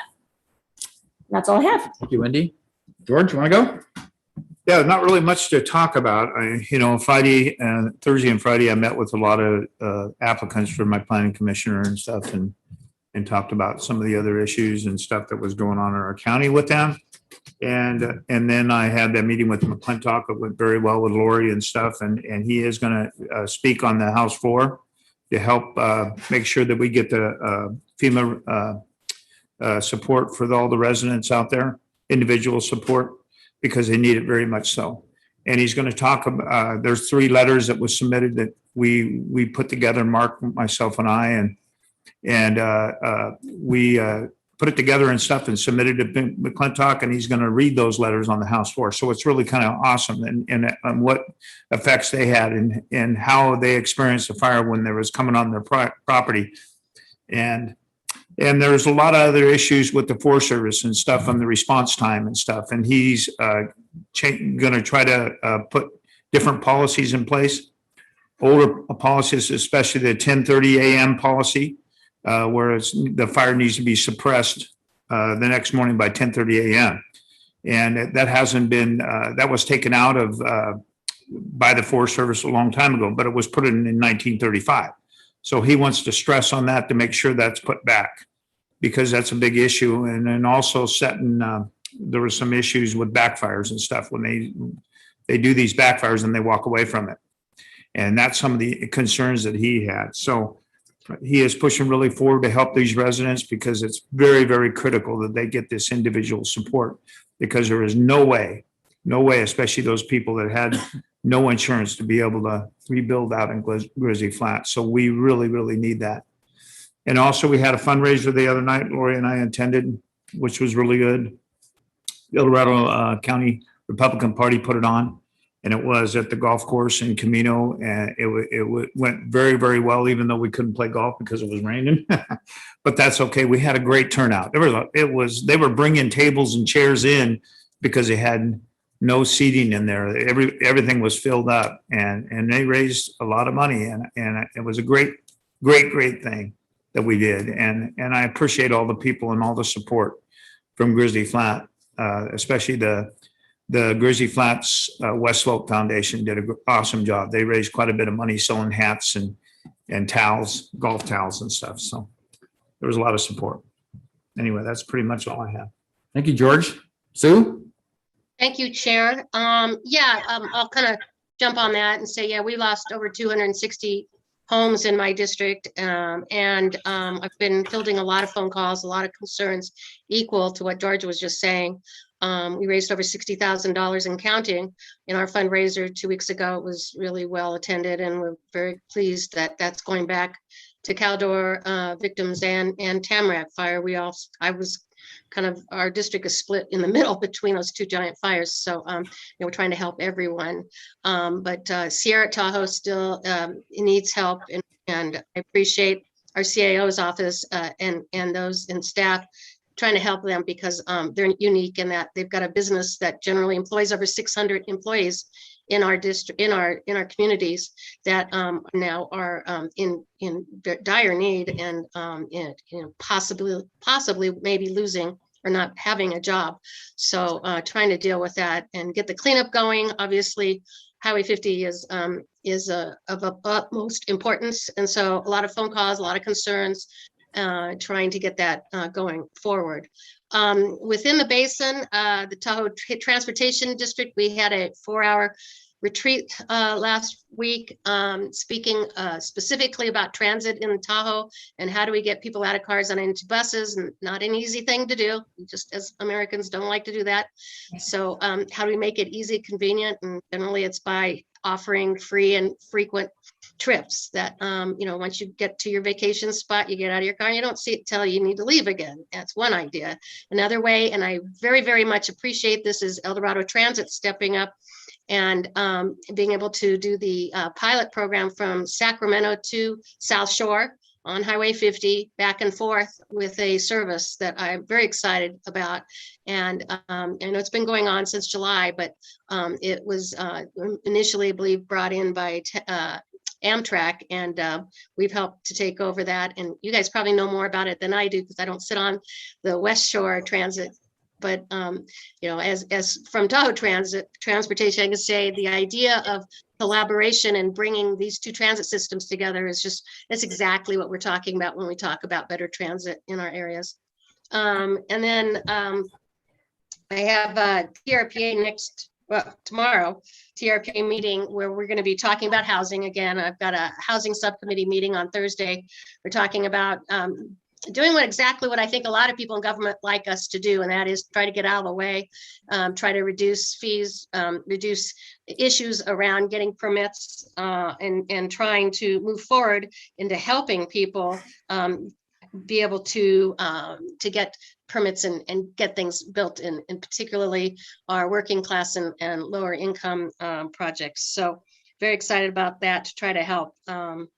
And then the Human Rights Commission yesterday, John and I attended, was a very good, lot of conversation. John, I'll let you discuss a lot of that, but it was very informational, and I think we are making headway towards having the first of a series of forums, and we were trying to select which one we wanted to start with. A lot of issues there when it comes to human rights. So I'll leave the rest for you, John, to report. Thank you. Thank you, Sue. So I had several items. First of all, I want to make the board aware that I'm starting to participate in a group that's called the Medical Freedom Group, based upon a lot of the data relative to COVID and response by parents and testimony made by teachers to the school boards, et cetera. I've started looking for an opportunity to bring something to the board that would be meaningful to try to address that. I haven't come up with that opportunity yet, but I am participating in that group because I think that the discussion needs to be had. It's not a primary responsibility of the Board of Supervisors. I think the primary responsibility resides with school board members and our Department of Education or El Dorado County Office of Education, but I'm very concerned with requiring our youth to all be vaccinated, given the risk factors are so low. It just concerns me of what can happen with the outcome of that. So just an awareness, I'm getting engaged in that. On Wednesday, had our monthly meeting with the Director of DOT, and I always do that with my Planning Commissioner. And I think it was very, very productive. We came up with some ideas that would help hopefully projects advance based upon the current discussions going on with some of the major development proposals that have happened. So always appreciated. On Thursday, I participated in a resiliency working group discussion with Wendy to really talk about what we're doing in that regard. And I'm sure our CEO will give us an update when we have our CEO relative to where we are with that. But I found that very informative, and I really appreciated the larger knowledge that I gained from understanding what we're trying to do and how we're trying to accomplish it. It's a big undertaking. It's not easy to figure out what the right path is, but I feel confident we're approaching it right. We're doing all the right things. So that helps me with that understanding. I also attended the annual Cal ID RAN meeting, as did our CAO. It's a California Identification Remote Access Network Board. And so it's an annual meeting where we decide how we're going to dispense funds that have been received relative to helping our law enforcement agencies have the appropriate electronic equipment, et cetera. We have to commit the money and spend money, because if we don't, then we essentially would lose the money. So I think the discussion was very good. There was motions made, also put in place, and you can read about them in the minutes should you choose. But I guess on an annual basis, the minutes will become available for a year. So if you have questions on it, we can certainly help you with that. But I was pleased with the outcome. I think we're spending the money as diligently as we can, getting the right kinds of support systems. And we can discuss that, the sheriff can discuss it in greater if we want to. I also attended a Transit Authority closed session meeting on Thursday. There's some issues going on there that had to be resolved and moved on. And then following that, I had a Pioneer Community Energy closed session. That was basically the evaluation of the executive officer and inputs on that. And then that was followed by a Pioneer board meeting for 2 hours on Thursday. So Pioneer is becoming a very active part of at least my calendar and the discussions. On Saturday, I went to a Pioneer Energy outreach video filming that happened at High Hill Ranch. I was invited to be videotaped and to make comments as part of the presentation to residents of El Dorado County, primarily in the city of Placerville, to help share the message. I know there were other board members who were invited to do that, including Mike Saragosa, who represents the city of Placerville on the commission. So I'm interested to see how the compendium comes together. The videos will be distributed after they've been reviewed and stuff, but I just have to say it was a real pleasure working with that film team. They were just really, really good people trying to do all the right things, and they had to make sure that we weren't showing logos of various things that we could be accused of advertising. And it's a real routine now to be recorded into that type of a session, but enjoyed the experience. And then on Monday, as Sue mentioned, we had the Human Rights Commission, and I'll just add to the fact that we're currently looking at 3 key topics, which Sue mentioned, to have that first of the series of public forums. And the first public forum, we're talking about the first of next year, recognizing it will take a while to formulate the presentation format, who we're going to have the speakers, all those kinds of things. But we're looking somewhere between January and March, I would say, to have that first forum. Subject or topic yet to be determined, but real progress, in my opinion, with that Human Rights Commission. I think we're all working together and trying to figure out how to present information and then how to bring recommendations back to the board of things that we could truly take action on. So all of those were good. Last thing, in response to Dr. Widmer's memo that came to the board, I did reach out as the board chair to Mark Matthews, who's the fire chief for Pioneer Energy, or for Pioneer, there's Pioneer again, Pioneer Fire District. And he provided me a PowerPoint slide presentation on the origins or the initial response to the Caldor fire. So I would ask how to best distribute that. I guess maybe if I forwarded that to staff. It is a public document. He's made these presentations, but I thought there was some good documentation that provides testimony of what really happened in the early sequence, which are somewhat in conflict with Dr. Weidmer's message. I also reached out to Mike Blankenheim, CAL FIRE, and also got a response from him, and basically saying that he found some deficiencies in some of the statements that were made in that letter. So he did not provide anything, but I will, unless CAO has a different idea, I will forward that PowerPoint slide set that Mark Matthews sent me. Because again, it's public information, it can be distributed, but I think it's a pretty good accounting of what they saw and responded to very initially in the fire. And it is disparate from what Dr. Weidmer's memo contained. And I think the truth needs to come out on this. So that's the only reason I'm mentioning that. And with that, that's my final statement. Sorry it took so long. You know, one thing I want to clarify on that, on those statements that you just made, there is some issues and stuff that's going to be brought out by McClintock, because he does have all that documentation and stuff there that he will bring out on the House floor, and how the response time and how some of the issues were when certain fire departments were turned away. So he has all that information, and he's also got a letter from the sheriff too. Okay, so more to come on that, because I do think it's important for the public to understand the truth about what happened with the best of our knowledge and that whole sequence of events. So that will be hopefully revealed over time. I'll go back. Yes. Okay. I failed to mention that tonight from 5:30 to 6:30, there will be a virtual meeting that Caltrans is putting on regarding the closure of the opening at Camino Heights. That's a big deal for those residents. It also, the data definitely warrants the closure. So it's a really tough issue. But once again, our CHP will be there. County DOT staff and myself will be there with Caltrans. And once again, it's a virtual meeting. So 5:30 p.m. tonight. Thank you, Wendy. So let's go to our CAO update. Thank you, Mr. Chair. Before I do my Caldor update, just other matters, a reminder to everyone who's listening that while it's not a regularly scheduled meeting next Tuesday, we are having a special meeting to discuss 4 pretty significant policy conversations.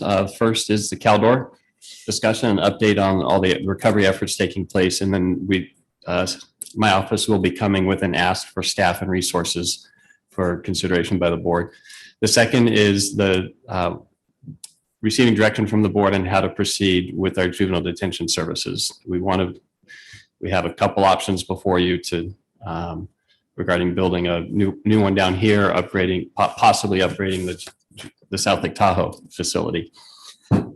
The third item is a parks update and some direction on where the board wants us to focus our efforts in applying for grants and things for some pretty sizable parks projects, all of which are exciting, but you have to prioritize some of those to make some decisions in that regard. And then the fourth is recommendations from my office and as to how to allocate our American Rescue Plan Act money. I was talking to the executive director of EID yesterday, and he asked how I think it's going to go. And I said, I have no idea. I said, there's 37 million ways to distribute $37 million. So in all likelihood, that will be a lively discussion, and it should be, but there's great opportunity with that to help our community if we use it well. So in regards to Caldor. Before you go to Caldor, I would just like to mention that the Parks and Recreation Commission minutes did talk about the fact that they had taken a priority vote. So the board should have that if you read the minutes in terms of their preferences and the sequence of prioritization to apply for grant money. So I thought that was extremely helpful, and I appreciate their effort now. Absolutely. Before I get to Caldor, Supervisor Heidel, you asked about the fire resiliency working group. We had my office led an initial discussion with representatives from multiple fire agencies and the RCD and the Forest Service. The key theme coming out of that was sustainability and leadership and how to move this forward. We invited 2 guest speakers to come speak at the next meeting to that core group who have done this type of work before. One is Forrest Schaefer up in Tahoe area and Chris Anthony from CAL FIRE. That was scheduled, that meeting was scheduled for November 2nd at 8:30 a.m. Well, with the special meeting now taking place at 9, I have to reschedule that, so that will get pushed out a little bit. But those efforts are moving forward, and I'm not the subject matter expert in that area by any means, but we have full engagement from subject matter experts, which is encouraging. In regards to Caldor, yes, and my computer just went dead, so I'm going to go from memory a little bit. The Cal OES did issue the appeal letter to FEMA's decision. I believe I shared copies with all of you. Yes. Copies were also shared with Congressman McClintock, Senator Padilla, and Senator Feinstein, and all 3 of them are continuing their advocacy efforts on our behalf. And as I get more information, I'll be sure to share with you as well. So that's good news in that regard, and we'll see what happens. That was a very compelling letter. I'll just comment. I thought that was so well written. All the statistics that were in there, the examples, the history. Only Cal OES could provide that level of depth and breadth of the discussion. So it was very helpful. Give me a minute. I'm going to pull up my notes. Technology can be good or bad. So here's my notes on the Caldor. So more locally. So today meetings are starting. I think there's 2 meetings being led by Health and Human Services and our local nonprofits, being the Community Foundation and the New Grizzly Flats Foundation, trying to kick off in earnest what the needs are of those who are impacted personally by the Caldor fire, and then how to start addressing those needs. And That's this is a typical response other counties have used, engage the nonprofits and the foundations to help fill those gaps where government can't help, or in the event individual assistance doesn't get approved, how to address as many needs as possible. So those conversations are happening, and you will receive much more detail on that next Tuesday at the board meeting. Right of entry is still the big push. We've received 521 right of entry forms. 255 were submitted to the state. They've approved 216 of those. We're still working through all those to get those approvals. It's just not an easy process. If you've looked at the form, there's a lot of information there that is just sometimes hard for people to access, APN numbers and things like that, unless you know where to go to find that. And my guess is most general people, the public, don't know where to go find that. So things like that take some time. The good news is they're still coming in, and the state's contractor for debris cleanup is scheduled to send 5 crews out to El Dorado County beginning tomorrow to start the hazard material cleanup process. So that's good news there as well. We did have the mini local assistance center in Tahoe on Saturday. Unfortunately, and really to focus on right of entry and answer any questions. There were no participants. It's disappointing, but we weren't too surprised. Our records indicate only about 25 people actually live in that area. And then the coming storm didn't help. Yeah. We'll talk to Supervisor Novosel. She thinks another go is worth it, but right now we're not seeing that right now. Thank you for trying, Doug. Absolutely. So the board is aware. Supervisor Turnbull worked with Carla on a video message urging people to complete the right of entry forms. That's going to be marketed today. And that went well. The public dashboard that I mentioned last week, I said it was, I'm going to admit my fault. I said we were going to have it go live on Friday.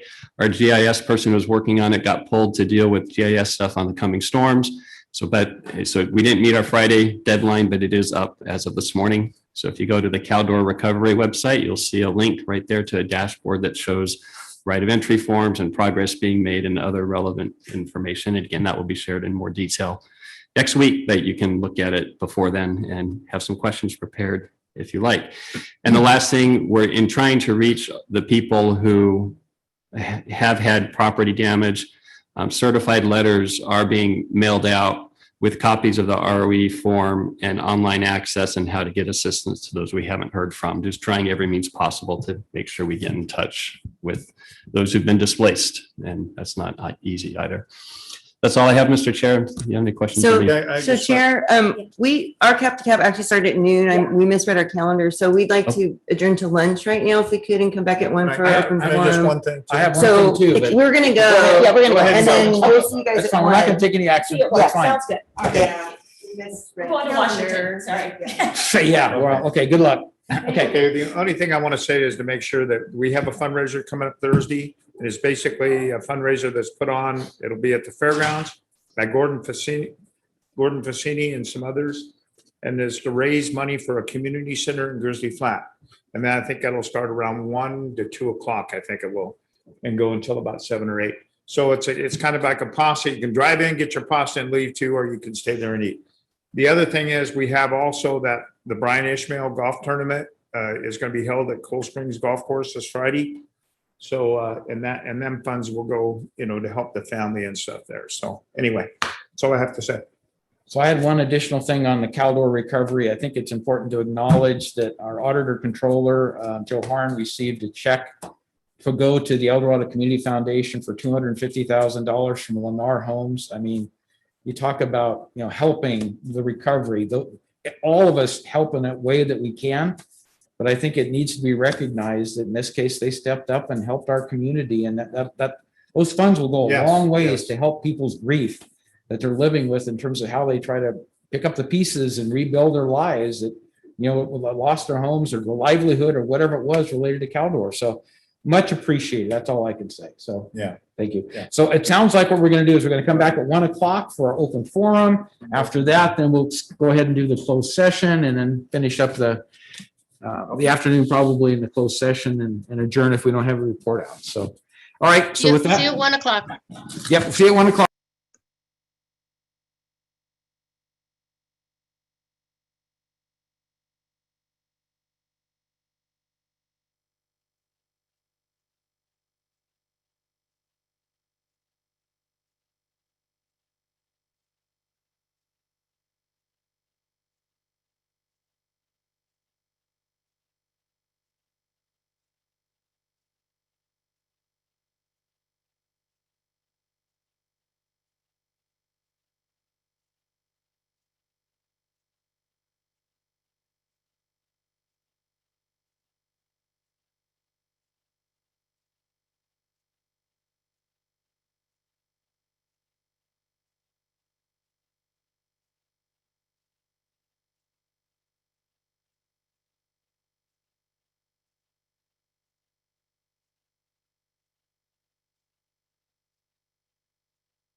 All right, so we are resuming our Board of Supervisors meeting.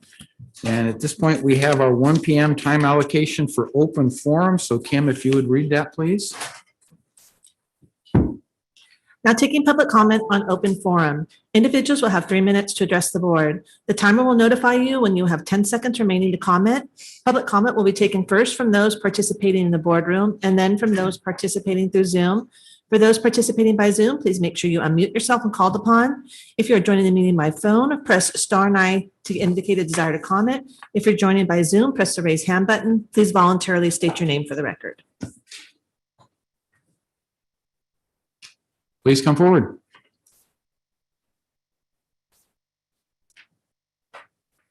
Hi, everybody. Mandy Rodriguez. Today is 590 days since 15 days to slow the spread. Congratulations, you've made it. Kind of. So I'm going to talk about what happened yesterday at Ponderosa High School. We had 46 brave kids who said, no, we're done. They stood up to the mask mandates. They're standing up to the vaccine mandates. We had one teacher who was put on leave, and there are many more getting ready to stand up. It made the news. Fox News covered it. It's going to go really big. And I'm very happy for that because I'm no longer the crazy lady standing here, right? At some point, y'all will be the crazy ones sitting there. At no point in history have people forcing others into compliance been the good guys. Not one time. Weakness of character will always bring out the worst in people. Have you ever stopped to think about how many regular people became Nazis? It didn't happen overnight. Many people in this room, would have been Nazis. See, Nazis thought they were doing the right thing. They were the just following orders crowd. Remember that crowd? The Jews were told that they were a health hazard. So were the mentally ill, the handicapped, the gypsies, the Catholics. They were all a health hazard. It started in public places like the public pools. They told the Jews, you can't come to the pool. And the Jews were probably like, whatever, keep your pool. And then it escalated. It didn't happen overnight. If you ever read this book, it's called IBM and the Holocaust. If it wasn't for American companies, corporate companies, the Holocaust would have never been able to happen. They would have never been able to kill that many people that efficiently and effectively. Read this book. It'll show you what's happening today. So IBM knowingly organized all 6 phases of the Holocaust. It started with identification. Identification, exclusion, excluding unmasked, unvaccinated people. It started with confiscation, ghettoization, deportation, and then eventually extermination. Do I think that we're there? No, but we're working our way through that list, aren't we? Very brave kids that stood up yesterday. Would any of you be that brave? Where is your red line? Noam Chomsky, if you guys know who he is, I'm sure you do. Yesterday, he told the news that the right response would be to isolate the unvaccinated from society. How do you guys feel about that? Where is your red line? I'd like to know. I'd like you guys to think about that. Read this book. I would buy it for you guys, but I gave you guys a raise so you can afford it. Thank you, Mandy.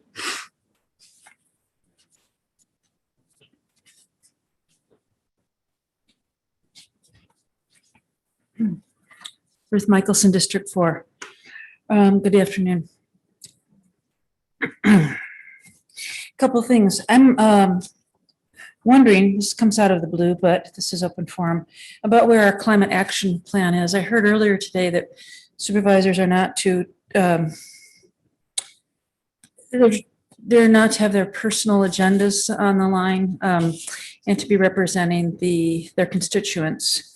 What we have on record is very old and out of date, and it's very timely with fires that we've had, et cetera. whether you believe it's man-made or not, whatever, that's irrelevant, that we have a climate action plan. And for those of us who would like to know specific things that we could do in our community, that we would be able to do so. And I understand there are some departments that are working on some of these actions, and I'd like for them to be brought forward. Thank you. I wanted to applaud Wendy Thomas for having her community chat last Thursday. That was very well attended at Poor Reds. I'd like to see more of those and more civic involvement. Thank you for doing that. I have to bring up something that I brought up directly to the gal who speaks loudly. And I have a hearing loss. And my audiologist has said I'm not to be around loud noises, sirens,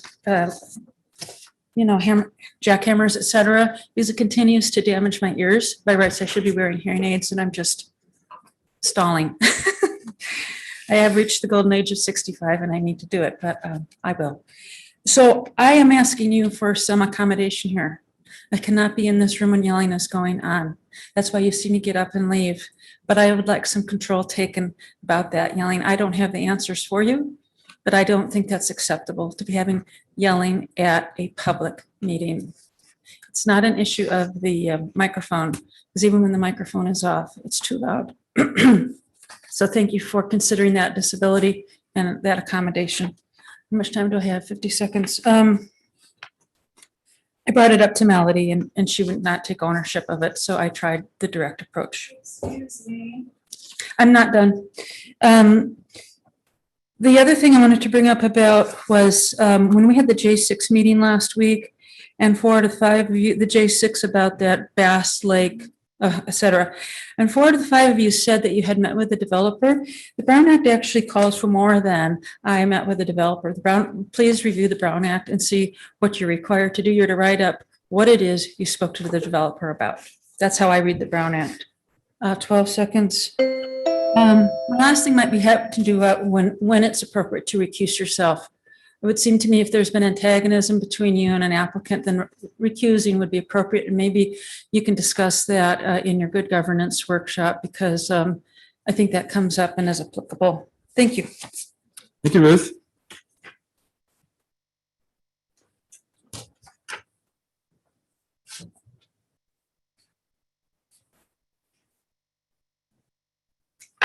Hi, Jane McGinnis. I wanted to talk about, now, don't anybody fall over with surprise. I want to talk about sheltering for the homeless. We've got 2 things going on right now, and I think that they may be confusing one another. The creation of a winter shelter is no longer a project. It is a raging emergency. Think back to Sunday. How would you have liked to have been sitting out in that rain, knowing that now that you're soaked, this is how you're going to sleep all night? People are going to be dying soon. It's not just snow that's cold. This is currently being addressed by the faith community, but the prognosis is really not good. It's kind of going in circles. Housing El Dorado is focused on it. Our sheriff is still focused on it. The county should be focused on this. I mean, radar focused on it. It's an emergency now. It's no longer something to be talked about. It's something that desperately needs to be acted on. I'm focused on creation of a permanent shelter that can include ongoing services and eventual transition out of homelessness. I'm focused on the long term because the short term keeps coming up and up and up and around and around and around year after year after year. 10 years has now gone by since the last general plan, and still nothing has been done about permanent shelter for the homeless. Both of these needs can be met, but they both have a first step in common. Nobody can do anything until they have a location. And I know, Wendy, you sat in on the meeting last week and saw the swirling around that keeps coming back to, but where? Because we can't be in a position where you say to us, come to us with a plan and we'll figure out a location. Because when you put together a project, you all know, you're all experienced planners. You can't do the plan until you have the location. How do you know what kind of structure is going to be needed or able to be placed there until you know where the location is, how big it is, how flat or how not flat.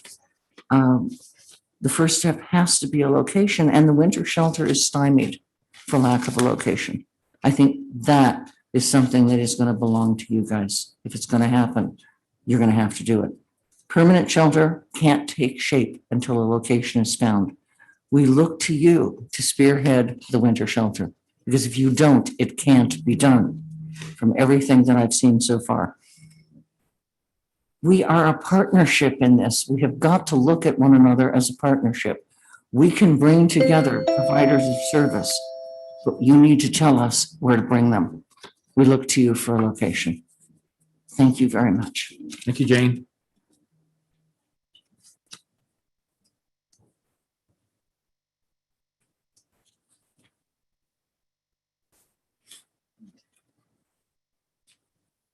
My name is Kenneth Hogue. I'm here to speak about the vaccine mandates. Yesterday or the day before, thousands of essential workers marched across the Brooklyn Bridge because they were about to be fired for not taking a vaccine, even though they were committed essential last year during the height of the pandemic. I should be at work right now, but the union that I work for has made it that I have to take a vaccine in order to do my duty. And I'm not against vaccines. I got my mother vaccinated. She is 80 years old, but I am against overreach of our government.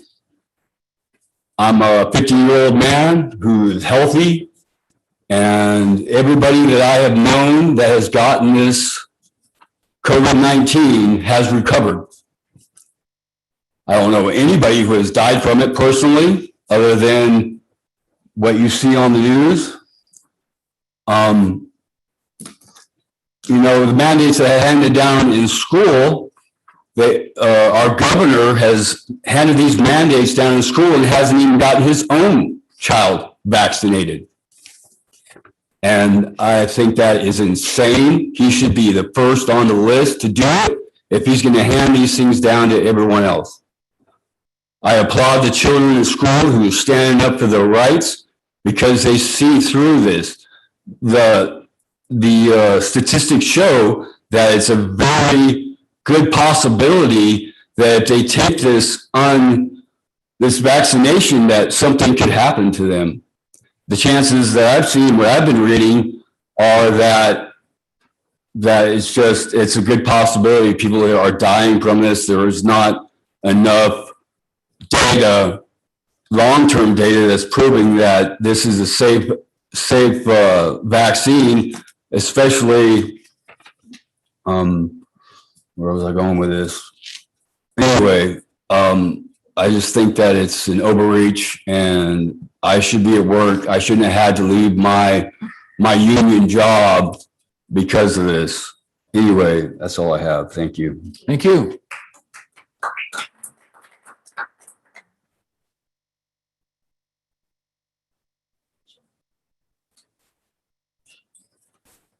Good afternoon. Good afternoon, Don. Supervisors. Yes, thank you. It's good to be here and have a chance to speak. And please give us your name voluntarily. Don Vanderkar. Thank you. I'm a 40-plus year member of the community.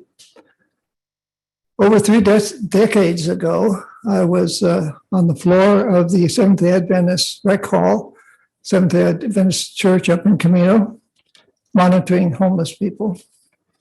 After that, I was involved with Hangtown Haven.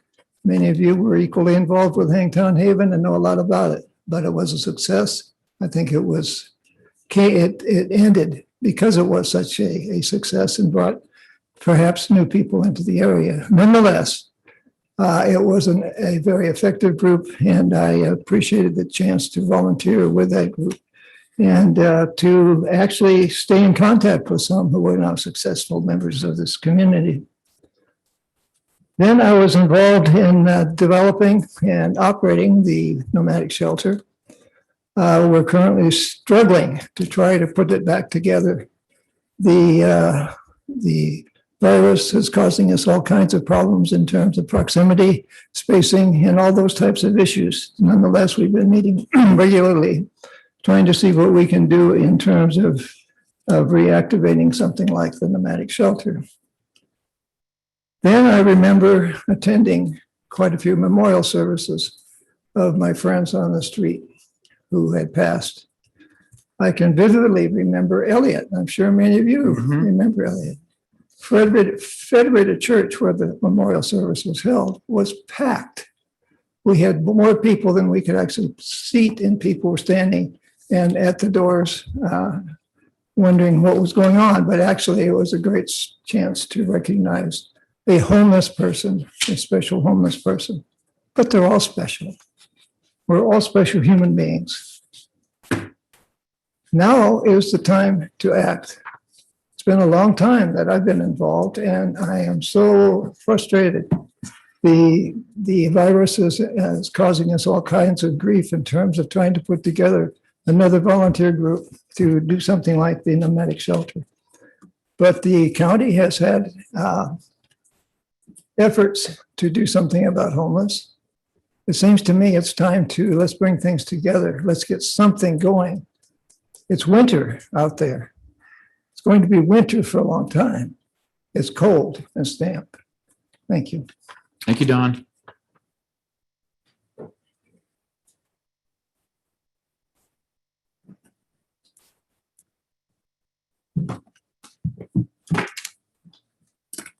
Melody Lane, founder of Compass to Truth.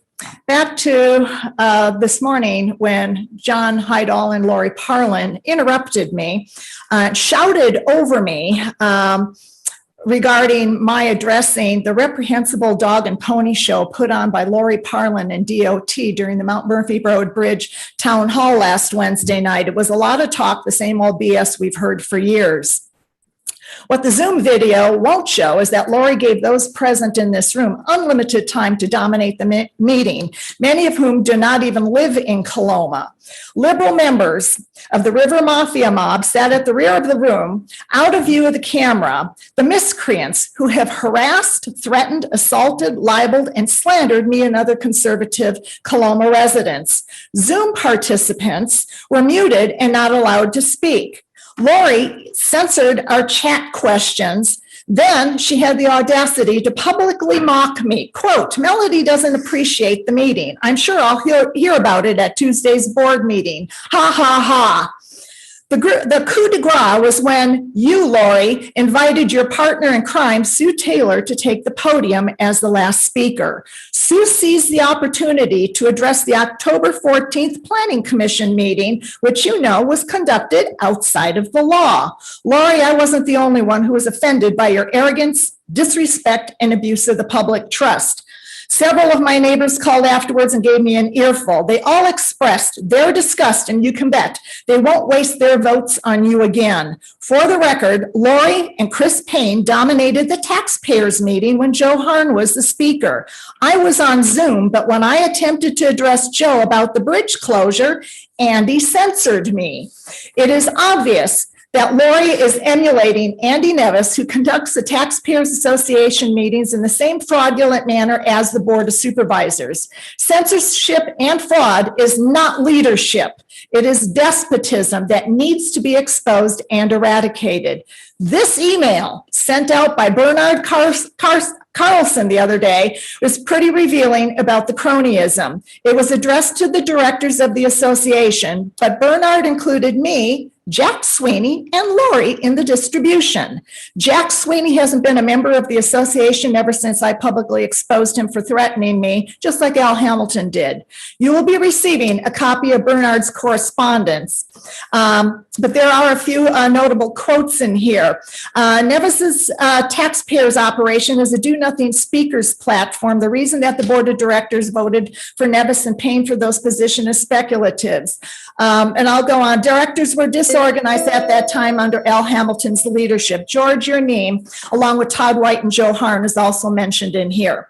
In closing, at this point, I'd like to draw your attention to this graphic I composed at the request of Lori Parlin from 2 sheets of notes she gave me after Sue Taylor and Lori had met with the FBI. A few of the names will paint a more vivid picture of EDC corruption.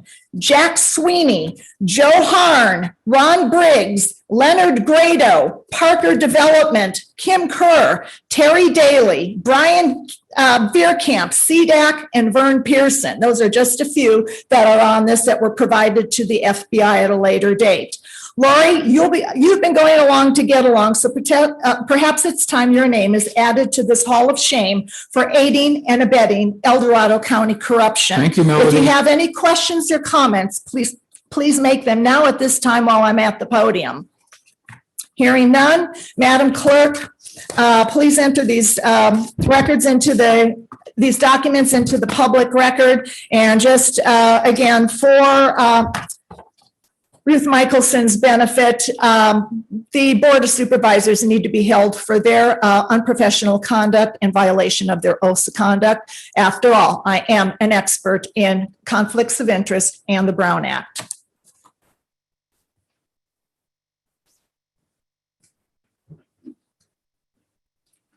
Hi, Board. I'm Julie Robinson. I just want to say something about resilience. And resilience is the ability to adapt and survive in difficult changes. The Caldo fire and this weekend's storm have shown that our community exudes incredible kindness, both and cohesion, both which are huge healing forces in crisis. We need to plan together for the next probable crisis, the probable winter COVID surge, next year's wildfires, storms, and the current homeless crisis. We need resilience plans. Masks and vaccines are mitigation attempts to save lives. They're just like dozer lines, forest thinning, and mandatory evacuations. I didn't hear Mandy ever complain about the overreach of the evacuations. How many people died in the Caldor? As far as I know, no one. How many people have died from COVID in El Dorado County? Well, we keep track, but who knows if that's even accurate. But yes, Mandy, yes, other people die of COVID. It is the worst thing watching somebody slowly not be able to talk, not be able to eat. It's a horrible disease, and that's why we're all working so hard to protect our loved ones. And thank you very much for everything you do. Thank you, Julie.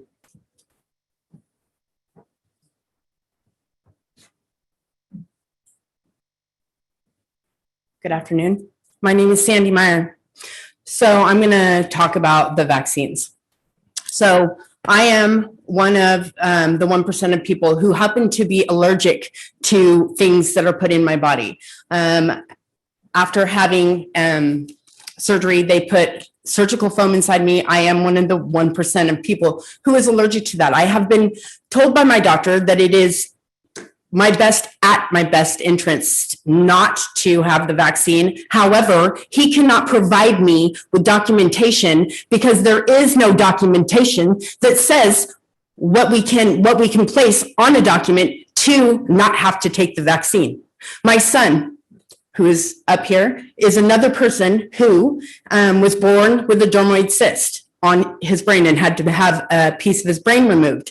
He cannot take the vaccine as well, and he is in school. So he now does independent studies. However, he has to meet in that school once a week. Is he going to be required to take the vaccine? I won't let it happen. These are things that need to be addressed. These are things that people should not have to worry about who can't take the vaccine. There has been nothing put into place that says that people that have these problems don't have to take a vaccine. What are we doing? What is going on here? Every person is mandated to take this vaccine, no matter at what cost? At what cost? I just ask that somebody somewhere, look into this. This is ridiculous. So what's going to happen next? Am I not going to be able to go to the grocery store because I don't have a vaccine? Am I not going to be, I already can't go to any kind of concerts, anything without having a vaccine. So what's going to be put into place? These are things I want to know. These are the things I want to know for the children that are in our community. This is not fair. It's not. And I ask that something be done about this, because it's not, I mean, as a community, for those of us who cannot take this vaccine, what's going to be done? That's all I got. Thank you, Sandy.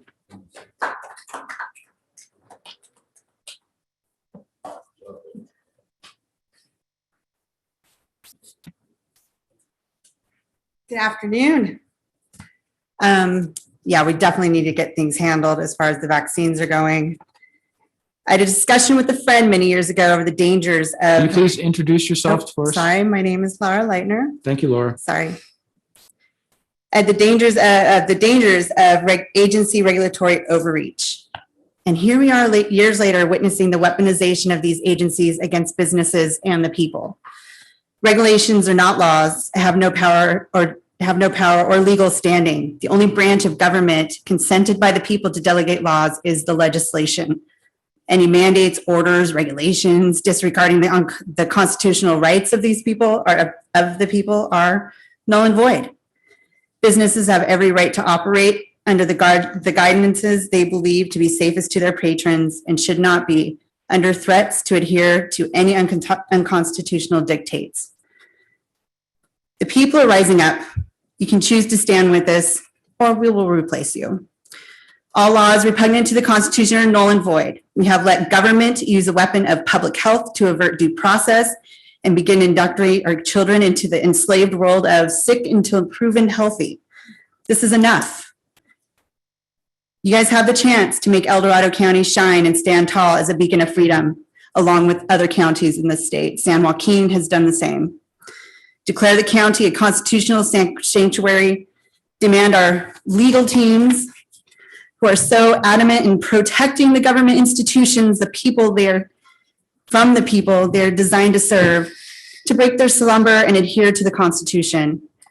We the people don't consent, and you have the support of this county. I know of almost no one who would support otherwise. We need to get the resolutions through. We need to make sure that these vaccine mandates are banned and to protect the rights and the freedoms of the people of this community and of this county. Thank you. Thank you, Laura.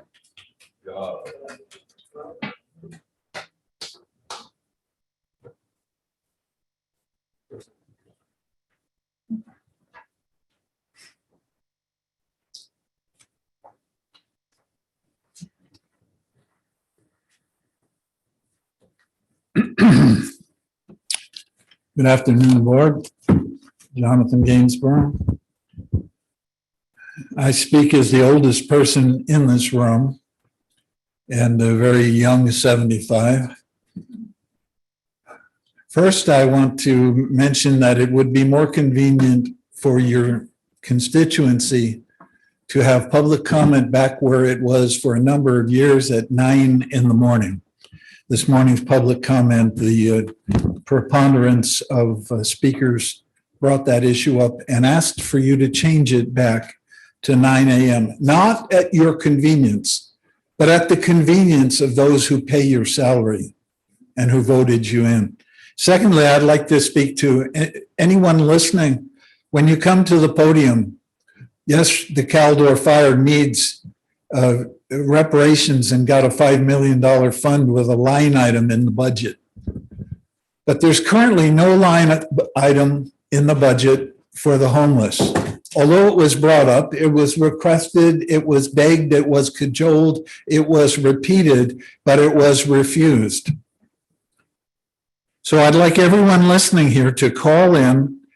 You don't have to be afraid. You can call in on the phone or do a Zoom without even personal photo and speak up for the homeless. I've been a resident over 30 years in El Dorado County. 30 years ago, we had 0 homeless. 15 years ago, we had Elliott. We had one. We had one homeless. We had one homeless that everybody knew. But since then, it is exponentialized. And if you extrapolate, it hasn't gotten better. It's gotten worse. We have 500 Western Slope homeless. We had 140-year record rain on Saturday night and Sunday. But 500, not one Elliott, not two Elliots, not 10 Elliots, not 50, not 100, 500. There were 100 people sleeping in their cars in that rain. And there were scores living like animals up on Upper Broadway, now with all of their possessions ruined. If our dear friend in the back of the room left her little puppy out in the rain, a neighbor would call in, and there is legislation, there is a law against cruelty to animals.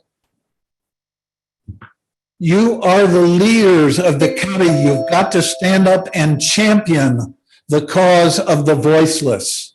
You've got to provide. We have Shin Ranch, for example. What has been done on that? But if you were at last night's meeting, the numbers at the nomadic shelter were less than half of the preceding week. For 8 years, they've thrown themselves under the bus and done what you should have been doing, must start doing now, not next year. You have a $50 million reserve in the county budget. You've got to step up, provide a location, provide a shelter, declare an emergency, a homeless emergency housing declaration, and then give a 6-month permission or permit to the Housing El Dorado or to the nomadic shelter. Wrap it up, Jonathan. With a location. I will. God bless you. It's time not for talk or for listening. Not one Elliott. There's 500 out there looking to you for your humanity and decency to act and move on this crisis. God bless you for doing the right thing and doing it this season. Thank you.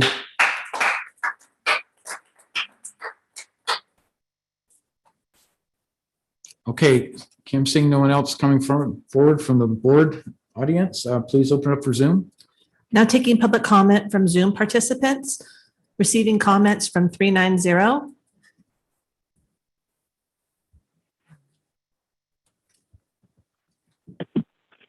Ken Green with District 2. Bless you, Jonathan. New notes, I'm sorry. Went by the Snows Road facility yesterday, and they're still not finished when they're on and offsite erosion control. And they basically survived the onslaught of a foot of rain to 9 inches or so. That's the good news, but they did dump a whole lot of material onto the adjacent roadway. Also, I'm just wondering why we didn't take care of all the other code compliance issues that are on that property, like an abandoned single-wide mobile home that probably was never permitted in the first place. But that's another story for just a question to the planning department. I'm still looking for an answer on whether or not this has been in writing. This facility has been operating or not. It's been operating as a 911 or whatever the emergency thing for the sheriffs and firemen.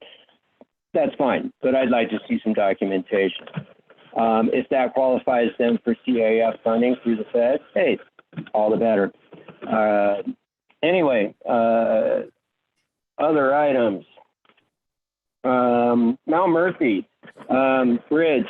Did we file a claim against this guy's insurance company? Okay, because it looks like about $100,000 we're going to be is out the door out of the general fund, the road fund, wherever it's coming from. Hopefully we filed a claim against that.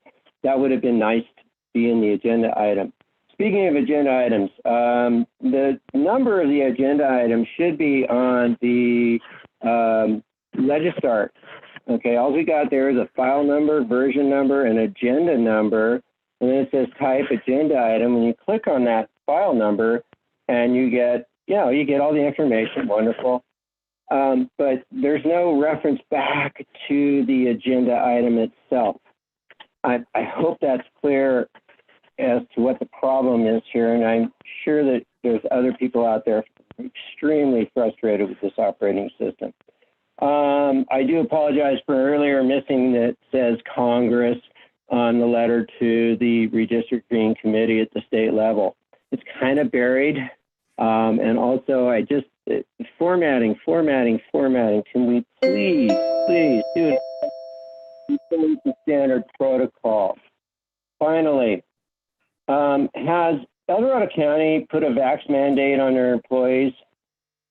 I hope not, because it's not working well, and I hope we're above that. Yes, I'm fully vaccinated, quote unquote. That was my personal choice to do so. And if I had a personal choice, and I know plenty of people who have chose not to, I understand that. I had a reaction to that vaccine, and it wasn't pleasant, but that was in the past, thank God, and we're okay now. But I hope we're not doing that. I'd really like an answer to that question here today. That's a simple yes or no. Thank you very much. Thank you, Ken. Now taking public comment from Jeanette.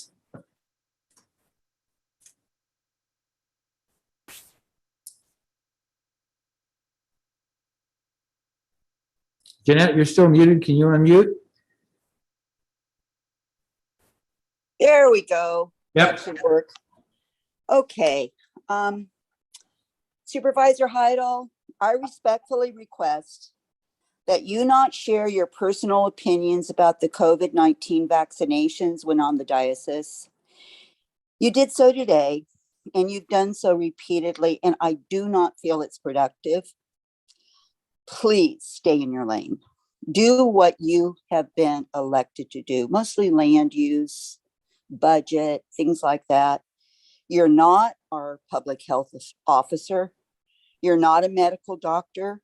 You're not a scientist. Again, please keep your personal opinions on such important matters to yourself. When things come up, you can vote on it if it has something to do with COVID-19 mandates, something to do with the children, whatever. Thank you. Bye-bye. Thank you, Jeanette. Now taking public comment on Brian Chapman. Thank you for taking my comment. I have a couple of things to speak to. First of all, I'd like to speak to the Dorado development. I do understand that the EIR has still been open to comment, I believe, for 30 more days. Can somebody please clarify that so that more comments can go in about this particular item? I also find it very interesting that we now have a planning commission which no longer can deal with this EIR because you're going to have a split vote in probably worse circumstances. The issue that we get to deal with here is this is a safety problem. And speaking to safety problems, one of the things that several of the speakers have spoken to is the idea of mandating vaccines. We in this country have mandated vaccines since I was a boy. I am well over 70 years old.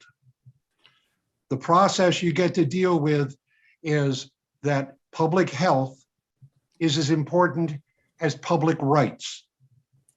The issue that when your rights as an individual butt up against the rights of the community, then there is some give and take that needs to happen there. This particular mandate comes with other codicils that has to do with religion, whether or not you physically can take it, and the fact that you can opt to have testing done regularly to make sure you're not COVID positive. So the process you get to look at is there are mitigations in place to deal with this. The last item I'd like to speak to is the homeless. There are people out there right now that are cold, that probably will get ill, and over the course of this winter, unless something is done, will die. It is incumbent upon this board to do something, not in a month, not next year, but now, to be able to assist our brothers and sisters that are out there who have less than we have, who have no voice. This is your job, and you need to stand up and do it now. I appreciate you taking my comment. Thank you very much. Thank you, Brian. There's no additional public comment. Okay. So let's ask staff to respond first, and then we'll go to other board comments, if you would, please. That's okay. Thank you, Mr. Chair. Don Ashton, your CAO. I've noted two questions that were asked. One was in regards to seeking insurance coverage for the Mount Murphy from the driver. I don't know the status of that. I did talk to the director of DOT shortly after the accident happened. He assured me that would be taking place, so I will follow up to see if that happened. Has the county put a vaccine mandate on county employees? The answer is no. We have not. Thank you. Very succinct. Appreciate that.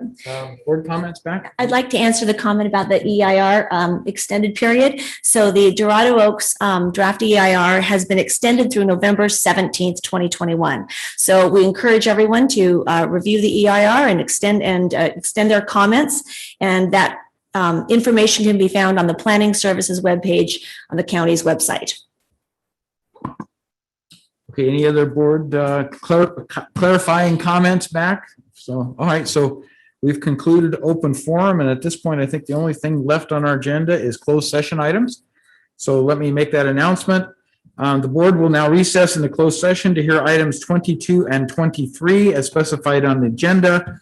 Anyone who wishes to provide comments concerning those two closed session matters may do so at this time. So Kim, if you please open it up for public comment on the closed session agenda items. Now taking public comment on closed session items 22 and 23. Individuals will have 3 minutes to address the board. The timer will notify you when you have 10 seconds remaining to comment. Public comment will be taken first from those participating in the boardroom and then from those participating through Zoom. For those participating by Zoom, please make sure you unmute yourself when called upon. If you're joining the meeting by phone, press *9 to indicate a desire to comment. If you're joining by Zoom, press the raise hand button. Please voluntarily state your name for the record.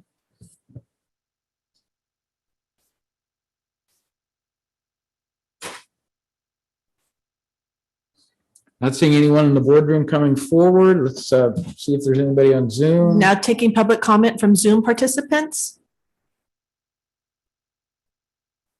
There appears to be no public comment.